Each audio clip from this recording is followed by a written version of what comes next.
ആകയാൽ ഒട്ടും സമയം കളയാതെ ദൈവം എന്നിൽ ഭരമേൽപ്പിച്ചിരിക്കുന്ന ദൂത് എൻ്റെ അനുഭവത്തിൽ നിന്ന് ഞാൻ നിങ്ങളുമായിട്ട് ഷെയർ ചെയ്യാൻ ആഗ്രഹിക്കുകയാണ്. നിങ്ങൾക്ക് എല്ലാവർക്കും നിങ്ങളുടെ തീം അറിയാം. നമ്മൾ പിൻപിലുള്ളതിനെ മറക്കണം, മുമ്പിലുള്ള ലാക്കിലേക്ക് ഓടണം. എന്നാൽ പലപ്പോഴും നമ്മുടെ ജീവിതത്തിൽ, ക്രിസ്തീയ ജീവിതത്തിൽ പിൻപിലുള്ളത് മറക്കാൻ ഭയങ്കര പ്രയാസകരമാണ്. ഇവിടെ നിന്ന് ഇന്ന് ഈ ക്യാമ്പിൽ 3 ദിവസം പല ദൈവദാസന്മാരും ദൈവദാസിമാരും ഇവിടെ വരുന്നവരെല്ലാവരും നിങ്ങളോട് പറയും പിൻപിലുള്ളത് മറക്കണമെന്ന്. എന്നാൽ ശരിക്കും നമ്മൾ മറക്കുന്നുണ്ടോ എന്ന് ചോദിച്ചാൽ, ഈ ക്യാമ്പ് തീരുമ്പോൾ നമ്മൾ തീരുമാനമെടുക്കും, ഞാൻ എല്ലാം മറക്കും, ഇനിയുള്ള ജീവിതം പുതിയതോർത്ത് ചിലത് ദൈവത്തിന് വേണ്ടി ചെയ്യും. എന്നാൽ വീട്ടിലേക്കാണ് നമ്മൾ മടങ്ങിപ്പോകുന്നത്. നമ്മുടെ സാഹചര്യങ്ങളൊന്നും മാറുമെന്ന് ഇവിടെ ആരും പറഞ്ഞില്ല. അതേ അമ്മായിമ്മ, അതേ അമ്മായിയപ്പൻ, അതേ ഭർത്താവ്, അതേ മക്കൾ, അതേ സഭ, അതേ ദൈവമക്കൾ. പക്ഷെ മാറേണ്ടത് ആരാന്നറിയോ? നമ്മളാ. പക്ഷെ നമ്മുടെ വിചാരം, നമ്മൾ ഇവിടെ നിന്ന് പ്രാർത്ഥിക്കുമ്പോൾ അവരൊക്കെ മാറണം, ഞാൻ ചെല്ലുമ്പോൾ അവർ മാറണമെന്ന്. അവർ മാറത്തില്ല കേട്ടോ, അവരൊന്നാ, അവരതുപോലെ ഇരിക്കും. പക്ഷെ നമ്മൾ മാറിയാൽ നമ്മുടെ സാഹചര്യങ്ങൾ മാറും.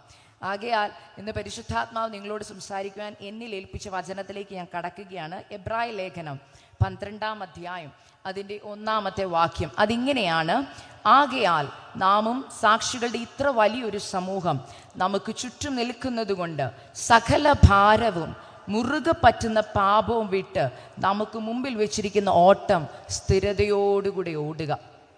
ഹല്ലേലൂയ. ഈ തീമിനോട് ബന്ധപ്പെട്ട് ദൈവാത്മാവ് എനിക്ക് നൽകി തന്ന ആലോചന ഇതാണ്. ഈ വാക്യം കഴിഞ്ഞൊരു വർഷം ദൈവം എന്നെ പഠിപ്പിച്ച വാക്യം കൂടെയാണ്. എൻ്റെ ലൈഫിൽ ഈ വാക്യത്തിന് വളരെ സ്ഥാനമുണ്ട്. കാരണം നിങ്ങളിവിടെ എന്നെക്കുറിച്ചുള്ള ഇൻട്രൊഡക്ഷൻ കേട്ടപ്പോൾ നിങ്ങളൊക്കെ കേട്ടു. ഞാനൊരു പാസ്റ്ററുടെ മോളാണ്. ഞാൻ വളർന്നതേ ഒരു പെന്തക്കോസ്ത് കുടുംബത്തിലാണ്. രക്ഷിക്കപ്പെട്ടു, സ്നാനപ്പെട്ടു, പരിശുദ്ധാത്മാവിൻ്റെ അഭിഷേകം പ്രാപിച്ച് ഇങ്ങനെ മുന്നോട്ട് പോകുമ്പോൾ എല്ലാ വിശ്വാസികളെ പോലെ, എല്ലാ പെന്തക്കോസ്തിലേക്ക് വന്ന ആൾക്കാരെ പോലെ തന്നെയാണ് ഞാനും ചിന്തിച്ചത്. രക്ഷിക്കപ്പെട്ടു, സ്നാനപ്പെട്ടു, അഭിഷേകം പ്രാപിച്ചു, ഇനി നേരെ എങ്ങോട്ട് പോയാൽ മതി? സ്വർഗത്തിലോട്ട് പോയാൽ മതി. അതുകൊണ്ട് ആ ചിന്തയിൽ ഇങ്ങനെ മുന്നോട്ട് പോയപ്പോൾ, ഇന്ന് ദേവദാസി പറഞ്ഞതുപോലെ 2018 ഞാൻ എൻ്റെ വിവാഹം കഴിഞ്ഞ് ഞാൻ അമേരിക്കയിലേക്ക് മൂവ് ചെയ്തു. ആ സമയത്ത് പരിശുദ്ധാത്മാവ് എന്നെ ഞാൻ പാർക്കുന്ന ഭവനത്തിലിരുത്തി ദൈവവചനത്തിൻ്റെ ആഴങ്ങൾ എന്നോട് സംസാരിക്കാൻ തുടങ്ങി. അതുവരെ വചനം കേട്ടല്ലേ വളർന്നെന്ന് ചോദിച്ചാൽ അതെ, വചനം കേൾക്കുന്നുണ്ടായിരുന്നു. എന്നാൽ കൂടുതൽ കേട്ടത് എങ്ങനെ അനുഗ്രഹിക്കപ്പെടാം, എങ്ങനെ വിശ്വാസത്തിൽ ഉറയ്ക്കാം എന്നുള്ള വചനങ്ങളാണ്. അല്ലാത്തൊരു വചനം കേട്ടിട്ടുണ്ടോ എന്ന് ചോദിച്ചാൽ കേട്ടിട്ടുണ്ട്, പക്ഷെ ഞാൻ ഏറ്റെടുക്കത്തില്ലായിരുന്നു. ഞാൻ എൻ്റെ ജീവിതത്തിൽ നിന്നാണ് പറയുന്നത്. ഏത് പ്രസംഗമാ? ഇപ്പം പറയാം, ഭാരം വിട്ടുകളയണം, പാപം വിട്ടുകളയണമെന്നൊരു പ്രസംഗം കേട്ടാൽ ഞാൻ പറയും, അതിന് ഞാൻ പാപം ഒന്നും ചെയ്യുന്നില്ലല്ലോ. അതെങ്ങനെയാ പറയുന്നതെന്ന് ചോദിച്ചാൽ പറയും, മറ്റുള്ളവരെ പോലെ ഞാൻ പാപം ചെയ്യുന്നില്ലല്ലോ. ഏതായി മറ്റുള്ളവർ? അവിശ്വാസികൾ. കാരണം ഞാൻ പെന്തക്കോസ്തിലാണല്ലോ, ഞാൻ രക്ഷിക്കപ്പെട്ടതാണല്ലോ, സ്നാനപ്പെട്ടതാണല്ലോ, അവരെ പോലെ ഒന്നും ഞാൻ പാപം ചെയ്യുന്നില്ല. അതുകൊണ്ട് തന്നെ ഈ കേൾക്കുന്ന വചനമൊന്നും എനിക്ക് ബാധകം അല്ല. ഇങ്ങനെ ചിന്തിച്ചു പോയ ഒരാളായിരുന്നു ഞാൻ. അപ്പം ഞാൻ എന്നെ തന്നെ 2018 വരെ ദൈവാത്മാവ് എന്നോട് ഇടപെടുന്നിടം വരെ ഞാൻ എന്നെ മനസ്സിലാക്കിയത്, അന്നാണ് ഞാൻ മനസ്സിലാക്കിയത് ഞാനൊരു കപട ഭക്തിക്കാരിയായിരുന്നു. കാരണം അതുവരെ നമ്മൾ ധരിക്കുന്ന ഒരു വസ്ത്രമുണ്ട്, എന്താണെന്നറിയോ? നമ്മൾ പറഞ്ഞു രക്ഷിക്കപ്പെട്ടു, സ്നാനപ്പെട്ടു, പരിശുദ്ധാത്മാവിൻ്റെ അഭിഷേകം കിട്ടി. ഈ പരിശുദ്ധാത്മാവ് നമുക്ക് പാപത്തെക്കുറിച്ച് ബോധം വരുത്തുന്നതാണ്. എനിക്ക് ആ ബോധ്യം ദൈവാത്മാവ് തരുന്നുണ്ടായിരുന്നു. എന്നാൽ നമുക്ക് ദൈവം തരുന്ന ഒരു ഓപ്ഷനുണ്ട്, ചൂസ് ചെയ്യാം. ഒന്നെങ്കിൽ പരിശുദ്ധാത്മാവിനെ അനുസരിക്കാം, അല്ലെങ്കിൽ ജഡത്തെ അനുസരിക്കാം. കൂടുതൽ നമുക്കിഷ്ടം ജഡത്തെ അനുസരിക്കാനാണ്. കാരണം പരിശുദ്ധാത്മാവിനെ അനുസരിക്കാൻ നമ്മൾ തുറന്നൊരു മനസ്സോടെ ഇരുന്നാൽ നടക്കുന്ന കാര്യം, നമുക്കിഷ്ടമുള്ളത് പലത് നമ്മൾ വിട്ടുകളയേണ്ടി വരും. അതുകൊണ്ട് തന്നെ പലപ്പോഴും പരിശുദ്ധാത്മാവ് എൻ്റെ പാപത്തെക്കുറിച്ച് എനിക്ക് ബോധം വരുത്തുമ്പോൾ ഞാൻ പറയും, ഇതിപ്പോൾ എല്ലാവരും ചെയ്യുന്നതല്ലേ, എല്ലാവരും ചെയ്യുന്നുണ്ടല്ലോ, അതുകൊണ്ട് ഞാനും ചെയ്യുന്നത് കൊണ്ട് കുഴപ്പമൊന്നും ഇല്ല. കാരണം ചുറ്റും നമ്മൾ ഇന്ന് കാണുന്ന പലരും പലതും ചെയ്യുന്നത് നിങ്ങൾ കാണാറുണ്ടാവാം. പക്ഷെ ദൈവാത്മാവ് ഇന്ന് നിങ്ങളോട് സംസാരിക്കാൻ ആഗ്രഹിക്കുന്നത്, യഥാർത്ഥമായി പരിശുദ്ധാത്മാവിനെ വിധേയപ്പെട്ടു കൊടുക്കുന്ന ഒരു ദൈവ പൈതലിനോട് പരിശുദ്ധാത്മാവ് ഹൃദ്യമായി സംസാരിച്ചിട്ട് പറയും, അവർ പോകുന്നത് പോലെ നിനക്ക് പോകാൻ പറ്റത്തില്ല. എന്നാൽ അത് നമ്മൾ എപ്പോഴാണ് സമർപ്പിച്ചു കൊടുക്കുന്നത്, ആ സമർപ്പണത്തിലാണ് നമ്മുടെ യഥാർത്ഥമായ ക്രിസ്തീയ ജീവിതം തുടങ്ങുന്നത്. ഞാൻ അന്ന് ആ മുറിക്കുള്ളിലിരുന്ന് എൻ്റെ പഴയ കാലത്തെക്കുറിച്ച് ചിന്തിച്ചു. രക്ഷിക്കപ്പെട്ട് സ്നാനപ്പെട്ട് അഭിഷേകം പ്രാപിച്ച നാൾ തൊട്ടുള്ള മുമ്പോട്ടുള്ള ജീവിതം നോക്കിയപ്പോൾ ആരംഭകാലത്തിൽ ഞാൻ ഈ പരിശുദ്ധാത്മാവിനോട് ഭയങ്കര സെൻസിറ്റീവായിരുന്നു. ചെയ്യരുതെന്ന് പറയുമ്പോൾ ചെയ്യത്തില്ലായിരുന്നു, ചെയ്യാൻ പറയുമ്പോൾ ചെയ്യും, പോകാൻ പറഞ്ഞാൽ പോകും. അങ്ങനെ അനുസരണയുള്ള ആളായിട്ട് നിന്നൊരു കാലം എനിക്കുണ്ടായിരുന്നു. അന്ന് 15 വയസ്സിന് താഴെയുള്ള കാര്യമാണ് പറഞ്ഞത്. എന്നാൽ അതൊക്കെ കഴിഞ്ഞ് നഴ്സിംഗ് പഠനത്തിനൊക്കെ പോയപ്പോൾ കൂടെ പഠിക്കുന്നത് മൊത്തം പെന്തുക്കോസ് കുഞ്ഞുങ്ങളാണ്. പെന്തുക്കോസ് സ്ഥാപനത്തിലാണ് ഞാൻ പഠിക്കുന്നത്. ഞാൻ നോക്കിയപ്പോൾ ഞാൻ മാത്രം വ്യത്യസ്തയായും എല്ലാവരും എല്ലാം ചെയ്യുന്നുണ്ട്. അപ്പം ഞാൻ നോക്കിയപ്പം എനിക്ക് അതിനോട് താല്പര്യം വരാൻ തുടങ്ങി. അതായത് വേണ്ട എന്ന് വെച്ച പലതും മറ്റുള്ളവർ ചെയ്യുന്നത് കണ്ടപ്പോൾ ഞാനും ഓർത്തു, ഇതൊന്നും കുഴപ്പമില്ല, എല്ലാവരും ചെയ്യുന്നുണ്ട്. എന്നാൽ ചില കോംപ്രമൈസുകളൊക്കെ ആത്മീക ജീവിതത്തിൽ ചെയ്യാൻ തുടങ്ങി മുന്നോട്ട് പോയപ്പോൾ എനിക്കറിയാതെ ഞാൻ അന്ന് മനസ്സിലാക്കിയില്ല ഞാൻ പരിശുദ്ധാത്മാവിനെ ദുഃഖിപ്പിക്കുകയാണെന്ന്. എന്നാൽ ദൈവം എന്നെ സ്നേഹിച്ചതുകൊണ്ടും തൻ്റെ രക്തം കൊണ്ട് എന്നെ വീണ്ടെടുത്തത് കൊണ്ടും ഇന്ന് നമ്മൾ ഇവിടെ പാട്ടിൻ്റെ ഇൻട്രൊഡക്ഷൻ പറഞ്ഞപ്പോൾ പറഞ്ഞ പോലെ 100 ആടുണ്ടായിരുന്നു.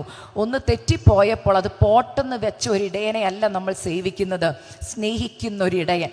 ആ ഇടയൻ എന്നോട് സ്നേഹമുള്ളതുകൊണ്ടും തൻ്റെ രക്തത്താൽ എന്നെ വീണ്ടെടുത്തതുകൊണ്ടും എന്നെ വിട്ടുകൊടുക്കാൻ മനസ്സില്ലാഞ്ഞതുകൊണ്ടും ആ സ്നേഹവാനായ ദൈവം എനിക്കൊരു സമയം വെച്ചിരുന്നു. അതിനുവേണ്ടി എന്നെ തനിയെ മരുഭൂമിയിലോട്ട് കൂട്ടിക്കൊണ്ടുപോയി എന്നോട് കൃത്യമായി സംസാരിപ്പാനിടയായി തീർന്നു. നിങ്ങളുടെയൊക്കെ ജീവിതത്തിൽ ചിലപ്പോൾ ഇങ്ങനത്തെ ഒരു അവസരം വന്നെന്ന് വരാം. നമ്മുടെ ജീവിതത്തിൻ്റെ കഷ്ടതയിൽ ദൈവം നിങ്ങളോട് ഇടപെടുവാൻ ആഗ്രഹിക്കുകയാണ്. നമ്മുടെ ജീവിതത്തിൻ്റെ ബിസി ലൈഫ് എന്ന നമ്മൾ ഇന്നത്തെ കാലത്ത് നമ്മുടെ ജീവിതത്തെ പറയുന്നല്ലേ. ഈ ബിസി ലൈഫിൽ പരിശുദ്ധാത്മാവിന് നമ്മളോട് സംസാരിക്കാനുള്ളത് കേൾക്കാൻ പലപ്പോഴും നമുക്ക് സമയമില്ല. ദൈവം നമ്മളോട് സംസാരിക്കണമെന്ന് ആഗ്രഹിക്കുന്ന ഒരു ദൈവമാണ്. എന്നാൽ പലപ്പോഴും നമ്മളോട് സംസാരിക്കുന്നത് കേൾക്കാൻ നമുക്ക് സമയമില്ല. പ്രാർത്ഥന എന്ന് പറയുന്നത് പോലും അതിൻ്റെ definition, it is A conversation between me and my father എന്നാണ്. ഞാനും എൻ്റെ ദൈവവും പിതാവുമായിട്ടുള്ള സംഭാഷണത്തെയാണ് പ്രാർത്ഥന എന്ന് പറയുന്നത്. പക്ഷേ പലപ്പോഴും നിങ്ങൾ നിങ്ങളുടെ ജീവിതത്തെ ഒന്ന് നോക്കിക്കേ. നമ്മുടെ പ്രാർത്ഥന എന്ന് പറയുന്നത് 1 വേ കമ്മ്യൂണിക്കേഷൻ അല്ലേ. നമ്മൾ 1 മണിക്കൂർ ദൈവത്തോടെല്ലാം പറയും, എന്നിട്ട് നമ്മൾ എഴുന്നേറ്റ് പോരും. എന്നാൽ ദൈവം പറയുന്നത് കേൾക്കാൻ നമ്മൾ മനസ്സ് വെച്ചിട്ടുണ്ടോ? എൻ്റെ ജീവിതത്തിൽ ഞാൻ തിരിഞ്ഞു നോക്കിയപ്പോഴാണ് ഒരു കാര്യം മനസ്സിലായത്. അതുവരെ ഞാൻ പ്രാർത്ഥിക്കും, ദൈവം കേൾക്കും. തിരിച്ച് ദൈവം പറയുന്നത് കേൾക്കാൻ പലപ്പോഴും ഞാൻ സമയം കണ്ടെത്തിയിരുന്നില്ല. ബൈബിൾ വായിക്കുന്നുണ്ടായിരുന്നു. എന്തിന്? എൻ്റെ സംതൃപ്തിക്ക് വേണ്ടിയാണ് ഞാൻ ബൈബിൾ വായിച്ചു കൊണ്ടിരുന്നത്. എന്നാൽ ദൈവത്തിന് എന്നോട് വല്ലതും സംസാരിക്കാനുണ്ടോ എന്ന് ഞാൻ ശ്രദ്ധിച്ചിരുന്നില്ല. എന്നാൽ 2018 ജൂലൈ, ഓഗസ്റ്റ്, സെപ്റ്റംബർ മാസങ്ങളിൽ ദൈവസന്നിധിയിൽ ഇരുന്നപ്പോൾ കർത്താവ് എന്നോട് ചില കാര്യങ്ങൾ സംസാരിപ്പാനിടയായി തീർന്നു. അത് സംസാരിക്കാൻ ഞാൻ എങ്ങനെയാണ് ചെവി വെച്ചു കൊടുത്തെന്നറിയാമോ? എൻ്റെ ജീവിതത്തിൽ നമ്മൾ ബൈബിളിൽ ഇങ്ങനെ പറയുന്നു, അവൻ മുമ്പും പിൻപും അടച്ചു, തൻ്റെ കൈ എൻ്റെ മേൽ ഭാരമാക്കി വെച്ചു. അങ്ങനത്തെ അവസ്ഥകൾ അനുഭവിക്കുന്ന ആരെങ്കിലും ഇന്ന് എന്നെ കേൾക്കുന്നുണ്ടെങ്കിൽ പരിശുദ്ധാത്മാവ് നിങ്ങളോട് പറയുക, ആ അവസ്ഥ എന്തിനെന്ന് ചോദിക്കുന്നെങ്കിൽ കർത്താവിന് നിങ്ങളോട് പറയാൻ ഒരു ഉത്തരമുണ്ട്. മോളെ, മോനെ, എനിക്ക് നിന്നോട് ഹൃദ്യമായി ചിലത് കൈമാറ്റം ചെയ്യാനുണ്ട്. ഹല്ലേലൂയ. അത് കേൾക്കാനുള്ള മനസ്സ് നിനക്കുണ്ടെങ്കിൽ ഞാൻ സംസാരിക്കാം. അത് കേട്ടാൽ മാത്രം പോരാ, അനുസരിക്കാൻ തയ്യാറായാൽ ജീവിതം ആകമാനം മാറാൻ തുടങ്ങും. എൻ്റെ ജീവിതം ഇന്ന് ഇപ്പോൾ ഞാൻ നിങ്ങളുടെ മുമ്പിൽ നിൽക്കുമ്പോൾ ഈ അവസ്ഥയിൽ വരാൻ കാരണം അന്ന് കേട്ട ദൈവശബ്ദത്തിന് മുമ്പിൽ ഞാൻ എന്നെ സമർപ്പിച്ചു കൊടുത്തു. അന്ന് ദൈവാത്മാവ് എന്നോട് പറഞ്ഞു, നീ നയിക്കുന്ന ക്രിസ്തീയ ജീവിതം നിന്റെ സംതൃപ്തിക്ക് വേണ്ടിയാണ് നീ ചെയ്യുന്നതെല്ലാം. നിങ്ങളെ അതിലേക്ക് പെട്ടെന്ന് ഞാനൊന്ന് കടത്താം. നിങ്ങളൊരു യഥാർത്ഥ ദൈവ പൈതലാണെങ്കിൽ നിങ്ങൾ ചെയ്യുന്നതെല്ലാം ദൈവത്തിൻ്റെ സംതൃപ്തിക്ക് വേണ്ടി ചെയ്യും. ഞാൻ ഉദാഹരണം പറഞ്ഞാൽ, നിങ്ങൾ ആരാധനയ്ക്ക് പോകുന്നു, രാവിലെ എഴുന്നേറ്റു, നല്ല വസ്ത്രമൊക്കെ ധരിച്ച് ഒരുങ്ങി നിങ്ങൾ ചർച്ചിലേക്ക് പോകുമ്പോൾ നിങ്ങളുടെ മനസ്സിലുള്ള പ്ലാൻ എന്താണെന്നറിയാമോ? ഇന്ന് പോയി ദൈവത്തെ ആരാധിക്കണം, ഇന്നത്തെ ആരാധന കൂടി വരണം. അങ്ങനെ നമ്മൾ ദൈവസന്നിധി പോയി ആരാധിച്ചു, പാട്ടുപാടി, പ്രസംഗം കേട്ടു, കർത്തൃമേശയൊക്കെ അനുഭവിച്ച് തിരിച്ചു വരുമ്പോൾ നിങ്ങൾ നിങ്ങളുടെ മനസാക്ഷിയോടൊന്ന് ചോദിക്കണം, ഇന്നത്തെ ആരാധന എങ്ങനെയുണ്ടായിരുന്നു? നിങ്ങളുടെ അഭിപ്രായങ്ങൾ 2-3 അഭിപ്രായങ്ങളുള്ളവർ കാണും. ഒരഭിപ്രായം, ഇന്നത്തെ ആരാധന വളരെ അനുഗ്രഹമായിരുന്നു, എന്ത് നല്ല പാട്ടുകളായിരുന്നു. 2, ഇന്നത്തെ പ്രസംഗം നല്ല സൂപ്പർ പ്രസംഗമായിരുന്നു. നമ്മൾ പറയുന്ന വാക്കുകളാണ്. എന്തുകൊണ്ട് പ്രസംഗം സൂപ്പറായിരുന്നു? അയ്യോ, ഞാൻ കരഞ്ഞു പ്രാർത്ഥിച്ചു പോയ വിഷയത്തെ ദൈവാത്മാവ് എന്ത് ചെയ്തു? ഒന്ന് തൊട്ടു, എന്നെ ഒന്ന് ഉണർത്തി, അതുകൊണ്ട് നല്ലതായിരുന്നു. എല്ലാം ഇങ്ങോട്ട് ലഭിച്ചതെല്ലാം നല്ലതായിരുന്നു. എന്നാൽ ശരിക്കും ആരാധന എന്നാൽ എന്തുവാ? ഇങ്ങോട്ട് ലഭിക്കുന്നതാണോ? അല്ല, അങ്ങോട്ട് കൊടുക്കുന്നത് ആരാധന. അതായത് നമ്മുടെ വിശുദ്ധ ബൈബിളിൽ ഇങ്ങനെ പറയുന്നു, നിങ്ങളുടെ ശരീരങ്ങളെ ജീവനും വിശുദ്ധിയും ദൈവത്തിന് പ്രസാദമുള്ള യാഗമായി സമർപ്പിപ്പീൻ. വിശുദ്ധ ആരാധനയിൽ കടന്നു ചെല്ലുമ്പോൾ ദൈവം പ്രതീക്ഷിക്കുന്നത് നിങ്ങളുടെ ശരീരങ്ങളെ ജീവനും വിശുദ്ധിയും ദൈവത്തിന് പ്രസാദമുള്ള യാഗമായി സമർപ്പിക്കാനാ. ചോദിക്കട്ടെ, ആരാധന കഴിഞ്ഞ് തിരിച്ച് വീട്ടിൽ വരുന്നതിന് മുമ്പ് എത്ര പേര് ദൈവത്തോട് ചോദിച്ചു, അപ്പാ ഇന്ന് ഞാൻ കഴിച്ച ആരാധന, എൻ്റെ പാട്ട്, എൻ്റെ പ്രാർത്ഥന, ഇന്ന് ഞാൻ വർഷിപ്പ് ലീഡ് ചെയ്തത്, ഇന്ന് ഞാൻ പ്രസംഗിച്ച പ്രസംഗം, അല്ലെങ്കിൽ എൻ്റെ സാക്ഷ്യം അങ്ങയ്ക്ക് പ്രസാദകരമായിരുന്നു എന്ന് എത്ര പേര് ചോദിച്ചിട്ടുണ്ട്? കാരണം നമുക്കത് ചോദിക്കാൻ തോന്നാറില്ല. കാരണം നമ്മുടെ ചിന്ത നമ്മൾ ചെയ്യുന്നതെല്ലാം നമ്മുടെ ദൈവത്തിന് പ്രസാദമാണെന്നാണ്. ഒരിക്കലും അല്ല. നമ്മൾ ദൈവത്തോട് ചോദിക്കണം, ദൈവമേ ഞാൻ ഇന്ന് ചെയ്തത് അങ്ങയ്ക്ക് പ്രസാദമുള്ള കാര്യങ്ങളാണോ? എൻ്റെ പാട്ട് അങ്ങയ്ക്ക് പ്രസാദകരമായിരുന്നോ? എൻ്റെ വചനധ്യാനം അങ്ങയ്ക്ക് പ്രസാദകരമായിരുന്നോ? നമ്മുടെ പ്രാർത്ഥനയുടെ ശൈലി പോലും പിന്നെ മാറാൻ തുടങ്ങും. നേരത്തെയൊക്കെ എൻ്റെ പ്രാർത്ഥന 1 മണിക്കൂർ പ്രാർത്ഥിച്ചു കഴിഞ്ഞാൽ മുറിയിൽ നിറങ്ങി വരുമ്പോൾ ഒരു ഗമയുണ്ട്. എന്തോന്നറിയോ? എന്തോ ചെയ്തു, 1 മണിക്കൂർ പ്രാർത്ഥിച്ചു എന്നൊരു ഗമ. പരിശുദ്ധാത്മാ ഒരു ദിവസം പറഞ്ഞു, ശരിയാ, നിനക്ക് ആ ഗമ വരാൻ കാരണം എന്താണെന്നറിയോ? നീ നിന്റെ സംതൃപ്തിക്ക് വേണ്ടിയാണ് പ്രാർത്ഥിച്ചത്. കാരണം ഇടയ്ക്കിടയ്ക്ക് ഞാൻ സമയം നോക്കും. 1 മണിക്കൂറായെന്ന് തോന്നുമ്പോൾ മനസ്സിന് എന്തൊരു സന്തോഷമാണെന്നറിയോ? 1 മണിക്കൂറൊക്കെ ഞാൻ പ്രാർത്ഥിച്ചോ? അതെങ്ങാനും 2 മണിക്കൂറായാൽ ഭയങ്കര സന്തോഷമാണ്. എന്തിന്? 2 മണിക്കൂർ ഞാൻ പ്രാർത്ഥിച്ചു. പരിശുദ്ധാത്മാവ് എന്നോട് പറഞ്ഞു, മോളെ 1 മണിക്കൂർ പ്രാർത്ഥിച്ചോ 2 മണിക്കൂർ പ്രാർത്ഥിച്ചോ എന്നുള്ളതല്ല ഞാൻ നോക്കുന്നത്. ഞാൻ നോക്കുന്നത് നീ എൻ്റെ സന്നിധിയിൽ വന്നിരുന്നപ്പോൾ നിൻ്റെ ഹൃദയം എങ്ങനെയായിരുന്നെന്നാണ് ഞാൻ നോക്കുന്നത്. ദൈവം പ്രാർത്ഥന കേൾക്കാൻ ദൈവത്തിനൊരു വ്യവസ്ഥയുണ്ട് വിശുദ്ധ ബൈബിളിൽ. ഞാൻ ഈ വചനം പിന്നീട് പഠിച്ചപ്പോഴാണ് എനിക്ക് മനസ്സിലായത്, വിശുദ്ധ ബൈബിൾ അവസ്ഥയുടെ പുസ്തകമല്ല, വ്യവസ്ഥയുടെ പുസ്തകമാണ്. നമ്മൾ ബൈബിൾ വായിക്കുമ്പോൾ അനുഗ്രഹങ്ങളുടെയും വാഗ്ദത്തങ്ങളുടെയും അടിയിൽ നിങ്ങൾ എല്ലാവരും അണ്ടർലൈൻ ചെയ്യാറുണ്ടല്ലേ? ഞാൻ നിന്നെ വാലല്ല തലയാക്കും, ഇല്ലേ? അണ്ടർലൈൻ ഉണ്ട്. ഞാൻ നിന്നെ ആകാശത്തിൽ വാഹനമേറ്റും, ഇല്ലേ? അണ്ടർലൈൻ ഉണ്ട്. എന്നാൽ വ്യവസ്ഥകളുടെ അടിയിൽ ആരെങ്കിലും അണ്ടർലൈൻ ചെയ്യാറുണ്ടോ? കുറവാ. കാരണം വ്യവസ്ഥ ഇഷ്ടപ്പെടുന്നവരല്ല നമ്മൾ. നമുക്ക് പെട്ടെന്ന് ദൈവം മറുപടികൾ തരണമെന്നാണ് നമ്മൾ ആഗ്രഹിക്കുന്നത്. എന്നാൽ ദൈവം പറയുക, മറുപടി കിട്ടാൻ 1 സെക്കൻഡ് മതി, പക്ഷെ എനിക്ക് ചില വ്യവസ്ഥകളുണ്ട്. ആ വ്യവസ്ഥ പാലിച്ചാൽ പെട്ടെന്ന് തന്നെ ദൈവത്തിൻ്റെ മറുപടി നമുക്ക് ലഭിക്കാൻ ഇടയായിത്തീരും. എൻ്റെ ജീവിതത്തിൽ അങ്ങനെ ഓരോ വ്യവസ്ഥകൾ പരിശുദ്ധാത്മാവിനോട് കൃത്യമായി ഇടപെട്ടു.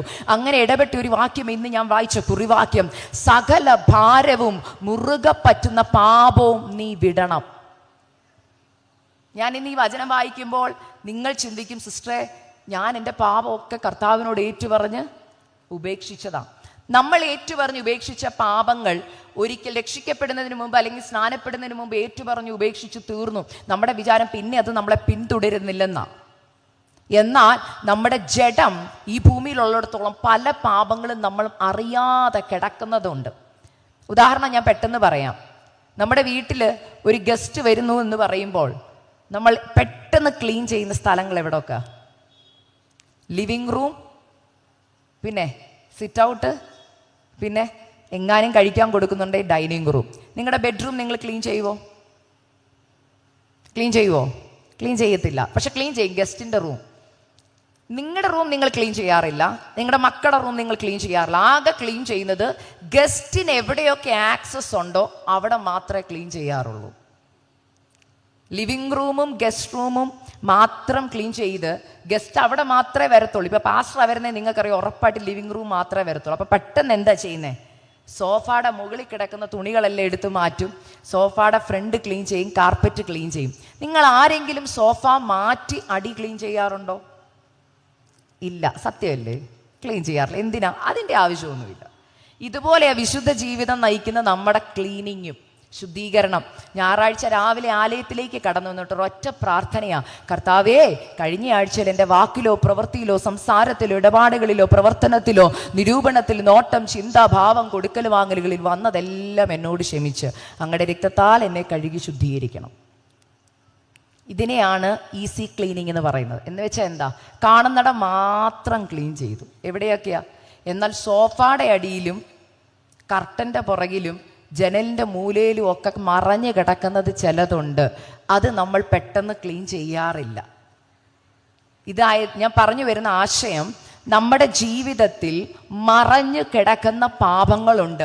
ഇതിനെ നമ്മൾ തിരിച്ചറിഞ്ഞില്ലെങ്കിൽ അപകടത്തിലേക്ക് നമ്മുടെ പോക്ക്. ഇത് നമ്മുടെ ഓട്ടത്തിൻ്റെ സ്പീഡ് കുറയ്ക്കാനിടയായിത്തീരും. അങ്ങനെയുള്ള 2 കാര്യങ്ങൾ ഇവിടെ എടുത്ത് ലേഖകൻ പറയുക. സകല ഭാരം മുറുകെ പറ്റുന്ന പാപം. ഈ മുറുകെ പറ്റുന്ന പാപം എന്ന് പറഞ്ഞാൽ എന്താണെന്നറിയോ? ഞാൻ പണ്ടൊരു കഥ കേട്ടിട്ടുണ്ട്, അത് പെട്ടെന്ന് നിങ്ങളോടൊന്ന് പറയാം. പണ്ടൊക്കെ നാട്ടിൽ വെള്ളപ്പൊക്കങ്ങളൊക്കെ വരുമ്പം ഈ ആൾക്കാർ എന്ത് ചെയ്യുന്നറിയോ? വെള്ളപ്പൊക്കത്തിൽ ഒഴുകി വരുന്ന സാധനങ്ങളൊക്കെ എടുക്കാൻ കരയിൽ കൂടെ നീന്തലറിയാവുന്നവരൊക്കെ നിൽക്കും. അപ്പം ഞാനിങ്ങനെ ഒരു ദേവദാസൻ പ്രസംഗിച്ച് കേട്ടിട്ടുള്ളതാ. അപ്പം അന്ന് തേങ്ങ ഒഴുകി വരും, വലിയ വലിയ തടികളൊക്കെ ഒഴുകി വരും. ഓടി ഓടി കഴിവുള്ളവരെന്ത് ചെയ്യും? അതൊക്കെ പിടിച്ച് ചാക്കിനകത്തൊക്കെ ആയിട്ട് വീട്ടിലേക്ക് കൊണ്ടുപോകാനാ. അതാരുടെയും ഇതെൻ്റെയാന്ന് എടുക്കരുതെന്ന് പറയാൻ പറ്റത്തില്ലല്ലോ അല്ലേ? വെള്ളപ്പൊക്കത്തില ഒഴുകി വരുന്ന എല്ലാവരും എടുക്കാൻ ഓടുകയാണ്. ഈ ഓട്ടത്തിൽ ഒരു മനുഷ്യൻ നോക്കിയപ്പോൾ എന്തോ ഒരു വലിയ ഉരുണ്ട സാധനം ദാണ്ട് ഒഴുകി വരുന്നു. പുള്ളിക്ക് എന്തോ വലുത് കിട്ടിയെന്നോർത്ത് ചാടി കയറി സന്തോഷത്തിൽ ഇതിനെ കയറി എടുത്തു, പിടിച്ചു. അല്പം ഒഴുക്കി മുന്നോട്ട് പോയി. കുറച്ച് കഴിഞ്ഞപ്പോൾ കരയിൽ നിന്നവർ പറഞ്ഞു, ഇനി അങ്ങോട്ട് പോകരുത്, കുത്തൊഴുക്ക, നിനക്ക് നിയന്ത്രണം കിട്ടത്തില്ല, അതുകൊണ്ട് കരയിലോട്ട് വാ, അതിനെ വിട്ടേരെന്ന് പറഞ്ഞു. അപ്പൊ ഇദ്ദേഹം പറയാ, വിടണോന്ന് എനിക്ക് ആഗ്രഹമുണ്ട്, ഇപ്പൊ ഇതെന്നെ പിടിച്ചേക്കുവാ. നോക്കിയപ്പോഴാ മനസ്സിലായി അതൊരു കരടിയായിരുന്നു. അതായത് പിടിച്ചത് എന്തോ വലുതെന്ന് കണ്ട, പക്ഷെ പിടിച്ചും കുറച്ച് കഴിഞ്ഞ് ഒഴുക്കിപ്പെട്ട് മുന്നോട്ട് പോയപ്പോഴാണ് മനസ്സിലായത് എനിക്ക് വിടണമെന്ന് ആഗ്രഹമുണ്ട്, പക്ഷെ ഇപ്പൊ ഇതെന്നെ വിടുന്നില്ല. ഇതിന് പറയുന്ന പേരാ മുറുകെ പറ്റുന്ന പാപം. എനിക്ക് ആഗ്രഹമുണ്ട് വിടണമെന്ന്, പക്ഷെ ഇപ്പോൾ എന്ത് കഴിഞ്ഞു? സമയം കഴിഞ്ഞു പോയി, ഇപ്പം അതെന്നെ വിട്ടു പോകുന്നില്ല. ഇങ്ങനെയുള്ള ചില പാപങ്ങൾ നമ്മുടെ ജീവിതത്തിലുണ്ട്. അതിൽ ഒരു പാപമാണ് ഇന്ന് പരിശുദ്ധാത്മാവ് നിങ്ങളുടെ ജീവിതത്തിൻ്റെ ഓട്ടത്തെ കുറയ്ക്കുന്ന, സ്പീഡിനെ കുറയ്ക്കുന്ന, ലക്ഷ്യത്തിൽ നിന്ന് തെറ്റുന്ന ഒരു പാപം മാത്രം ഞാൻ നിങ്ങളുടെ മുമ്പിൽ പെട്ടെന്നൊന്ന് വിശദീകരിക്കാൻ ആഗ്രഹിക്കുകയാണ്. ഇത് എൻ്റെ ജീവിതത്തിലുണ്ടായിരുന്നു. അതിൻ്റെ ഭവിഷ്യത്തുകൾ ഞാൻ അനുഭവിച്ചു. അതിൻ്റെ തിക്താനുഭവങ്ങൾ എത്ര ഭയാനകമാണെന്ന് എനിക്ക് മനസ്സിലായി. അന്ന് പരിശുദ്ധാത്മാവ് എന്നോട് പറഞ്ഞു, നീ ഇത് വിട്ട് കളഞ്ഞില്ലെങ്കിൽ നിന്റെ നിത്യതയ്ക്ക് ഇത് തടസ്സമാണെന്ന് പറഞ്ഞപ്പോൾ ഞാൻ ദൈവസന്നിധിയിൽ കവിണ് വീണ് കരഞ്ഞ് യഥാസ്ഥാനപ്പെട്ട് ദൈവം പറഞ്ഞ വ്യവസ്ഥയിലേക്ക് മടങ്ങി വന്നപ്പോൾ ഹല്ലേലൂയ, അനേക നാള് ബന്ധിക്കപ്പെട്ട് കിടന്ന ഒരു പക്ഷിയെ റിലീസ് ചെയ്യുന്നത് പോലെ എൻ്റെ ജീവിതത്തിൽ ഒരു പുത്തൻ അനുഭവം ഹല്ലേലൂയ എൻ്റെ ലൈഫിലുണ്ടായി. ആ അനുഭവത്തിന് ശേഷമാണ് കർത്താവ് തൻ്റെ വേലയ്ക്ക് വേണ്ടി എന്നെ വിളിക്കുവാനിടയായി തീർന്നത്. ഇന്ന് ഞാൻ ഈ മീറ്റിങ്ങിന് വേണ്ടി ഇന്ന് രാവിലെയും ഇരുന്ന് പ്രാർത്ഥിച്ചപ്പോൾ പരിശുദ്ധാത്മാവ് എന്നോട് വ്യക്തമായി പറഞ്ഞൊരു കാര്യമുണ്ട്. ഈ ക്യാമ്പിന് വന്ന അനേക വ്യക്തികൾ ഈ പാപത്തിന്റെ അടിമത്തത്തിലാണ്. അതിൽ നിന്ന് വിടുതൽ പ്രാപിച്ചില്ലെങ്കിൽ ഒരു കാര്യം ഉറപ്പാ, നിങ്ങളുടെ നിത്യത നിങ്ങൾക്ക് നഷ്ടപ്പെടും. ആ പാപം മറ്റൊന്നുമല്ല, അൺഫോർഗിവ്നെസ്, ക്ഷമിക്കാൻ പറ്റുന്നില്ലാത്ത അവസ്ഥ. ഇതൊരു പാപമായി ബൈബിളിൽ എഴുതിയിട്ടുണ്ടോ? ഉണ്ടോ? ക്ഷമിക്കാൻ പറ്റാത്ത അവസ്ഥ ഒരു പാപമാണോ? നിങ്ങളോടത് വിശദീകരിക്കുമ്പോൾ നിങ്ങൾക്ക് മനസ്സിലാവും ഞാൻ പറയുന്ന കാര്യം. ഈ ക്ഷമിക്കുക എന്ന് പറയുന്നത് വലിയൊരു കാര്യമാണ്. ഇത് നമ്മുടെ ക്രിസ്തീയ ജീവിതത്തിൽ വളരെ ഇമ്പോർട്ടൻ്റാണ്. നമുക്ക് പാപങ്ങളുടെ ലിസ്റ്റ് പറഞ്ഞാൽ നമ്മൾ പറയും ചെറിയ പാപം, വലിയ പാപം. ഞാൻ പെന്തക്കോസ്ത് സഭകളിൽ തന്നെ അനേകർ പറഞ്ഞു കേട്ടിട്ടുണ്ട്. പക്ഷെ ഞാൻ വചനം പഠിച്ചപ്പോൾ അങ്ങനെ ഒരു വാക്കേ ബൈബിളിലില്ല. വലിയ പാപം, ചെറിയ പാപം. അങ്ങനെയായിരുന്നു നമുക്കൊക്കെ മോഷ്ടാക്കളാകായിരുന്നല്ലോ. 1 രൂപ കട്ടവനെയും കള്ളൻ എന്നാ വിളിക്കുന്നത്, 100 കോടി കട്ടവനെയും കള്ളൻ എന്നല്ലേ നമ്മൾ വിളിക്കുന്നേ? ഇല്ലേ? ഒരു നുണ പറഞ്ഞവനെ നുണയെന്ന് വിളിക്കുന്നതും ജീവിതം മൊത്തം നുണ പറയുന്നവനെ നുണയെന്നല്ലേ നമ്മൾ വിളിക്കുന്നത്? കർത്താവിൻ്റെ സ്കെയിലിൽ, കർത്താവിൻ്റെ മെഷർമെന്റിൽ, കർത്താവ് കാണുന്ന കാഴ്ചയിൽ വലിപ്പ ചെറുപ്പമില്ല. പാപത്തെ പാപമെന്നാണ് വചനം സംബോധന ചെയ്യുന്നത്. എന്നാൽ എവിടെയാണ് നമ്മൾ അതിനെ കുറയ്ക്കുന്നതെന്നറിയോ? നമ്മുടെ ഒരു വേദമുണ്ട്, നമുക്കൊരു ന്യായപ്രമാണമുണ്ട്. ഞാൻ പലപ്പോഴും പറയും, നമുക്ക് നമ്മുടേതായ ഒരു ന്യായപ്രമാണമുണ്ട്. അത് ദൈവം തന്നതല്ല, നമ്മൾ ഉണ്ടാക്കിയെടുത്തതാ. ഏതാ ന്യായപ്രമാണം? അയ്യോ, നുണ പറഞ്ഞതോ? അത് സാരമില്ല, അത് ആ ബ്രദറിൻ്റെ ഒരു ബലഹീനതയാണ്. 1 രൂപയെ കട്ടുള്ളോ? സാരമില്ല, അതൊക്കെ പോട്ടെ, ക്ഷമിക്കണം. ആ ക്ഷമയുടെ കാര്യമല്ലേ പറഞ്ഞേ. പാപത്തെ ലഘൂകരിച്ച് കാണരുത് കേട്ടോ. സാരമില്ല സാരമില്ലെന്നോർത്ത് ലഘൂകരിക്കുമ്പോൾ നമ്മുടെ പാപത്തിന്റെ എണ്ണം കൂടിക്കൊണ്ടിരിക്കുക.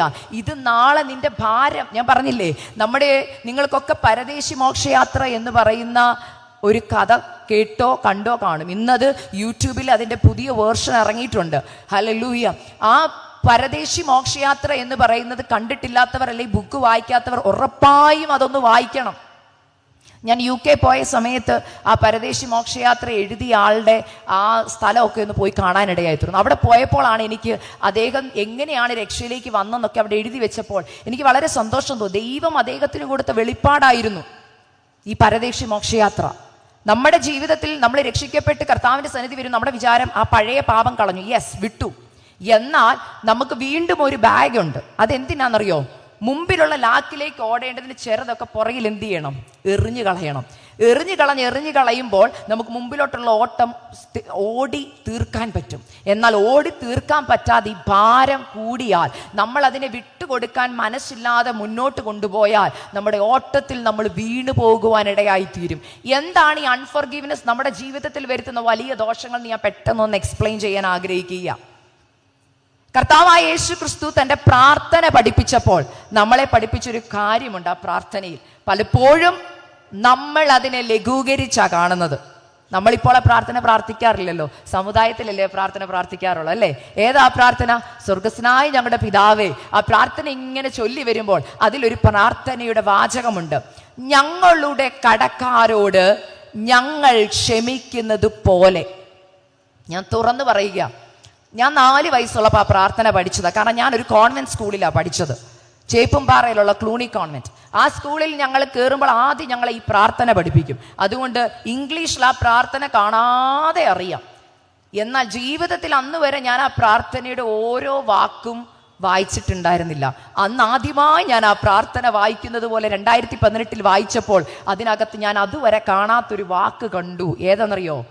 ഞങ്ങളുടെ കടക്കാരോട് ഞങ്ങൾ ക്ഷമിക്കുന്നത് പോലെ. ആ വാക്ക് ഞാൻ ശ്രദ്ധിച്ചിട്ടില്ല. കാരണം നമ്മൾ ആ പ്രാർത്ഥന നിങ്ങളൊക്കെ സമുദായത്തിലായിരുന്നപ്പോൾ ചൊല്ലിയിട്ടുണ്ടാവും. എങ്ങനെയാണ് നമ്മൾ ചൊല്ലി പോകുന്നത്? എന്തോ സ്പീഡാണെന്നറിയാമോ? അതിൻ്റെ വാക്കുകളൊന്നും അർത്ഥം പോലും അറിയത്തില്ല.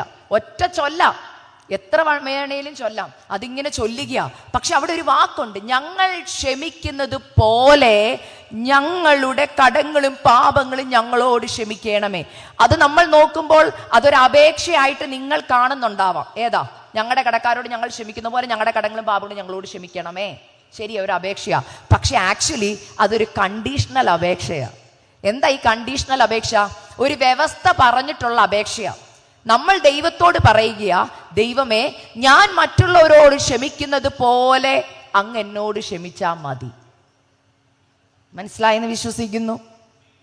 എൻ്റെ കടക്കാരോട് ഞാൻ എങ്ങനെ ക്ഷമിക്കുന്നോ അതുപോലെ അങ്ങ് എന്നോട് ക്ഷമിച്ചാൽ മതി.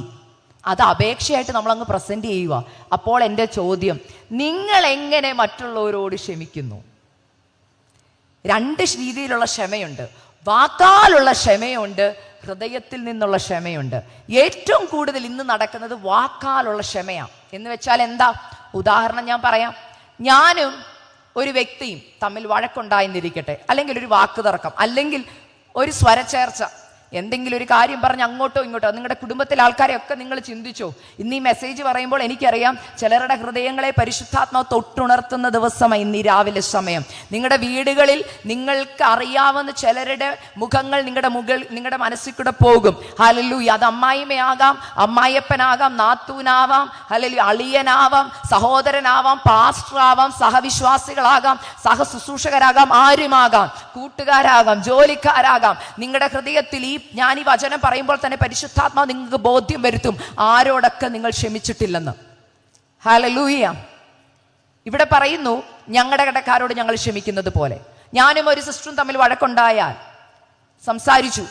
ആ ദൈവദാസി അല്ലെങ്കിൽ ആ സഹോദരി ദൈവാത്മാവിൽ നയിക്കപ്പെടുന്നതായോണ്ട് ആ ദൈവദാസി എൻ്റെ അടുക്ക വന്ന് പറഞ്ഞു, അക്സ, കഴിഞ്ഞ ദിവസം നമ്മൾ തമ്മിലുണ്ടായ ആ വാക്ക് തർക്കത്തിൽ എനിക്ക് അക്സയുടെ ചില വാക്ക് ഇഷ്ടപ്പെട്ടില്ല, അതുകൊണ്ടാണ് ഞാൻ അങ്ങനെ പറഞ്ഞത്.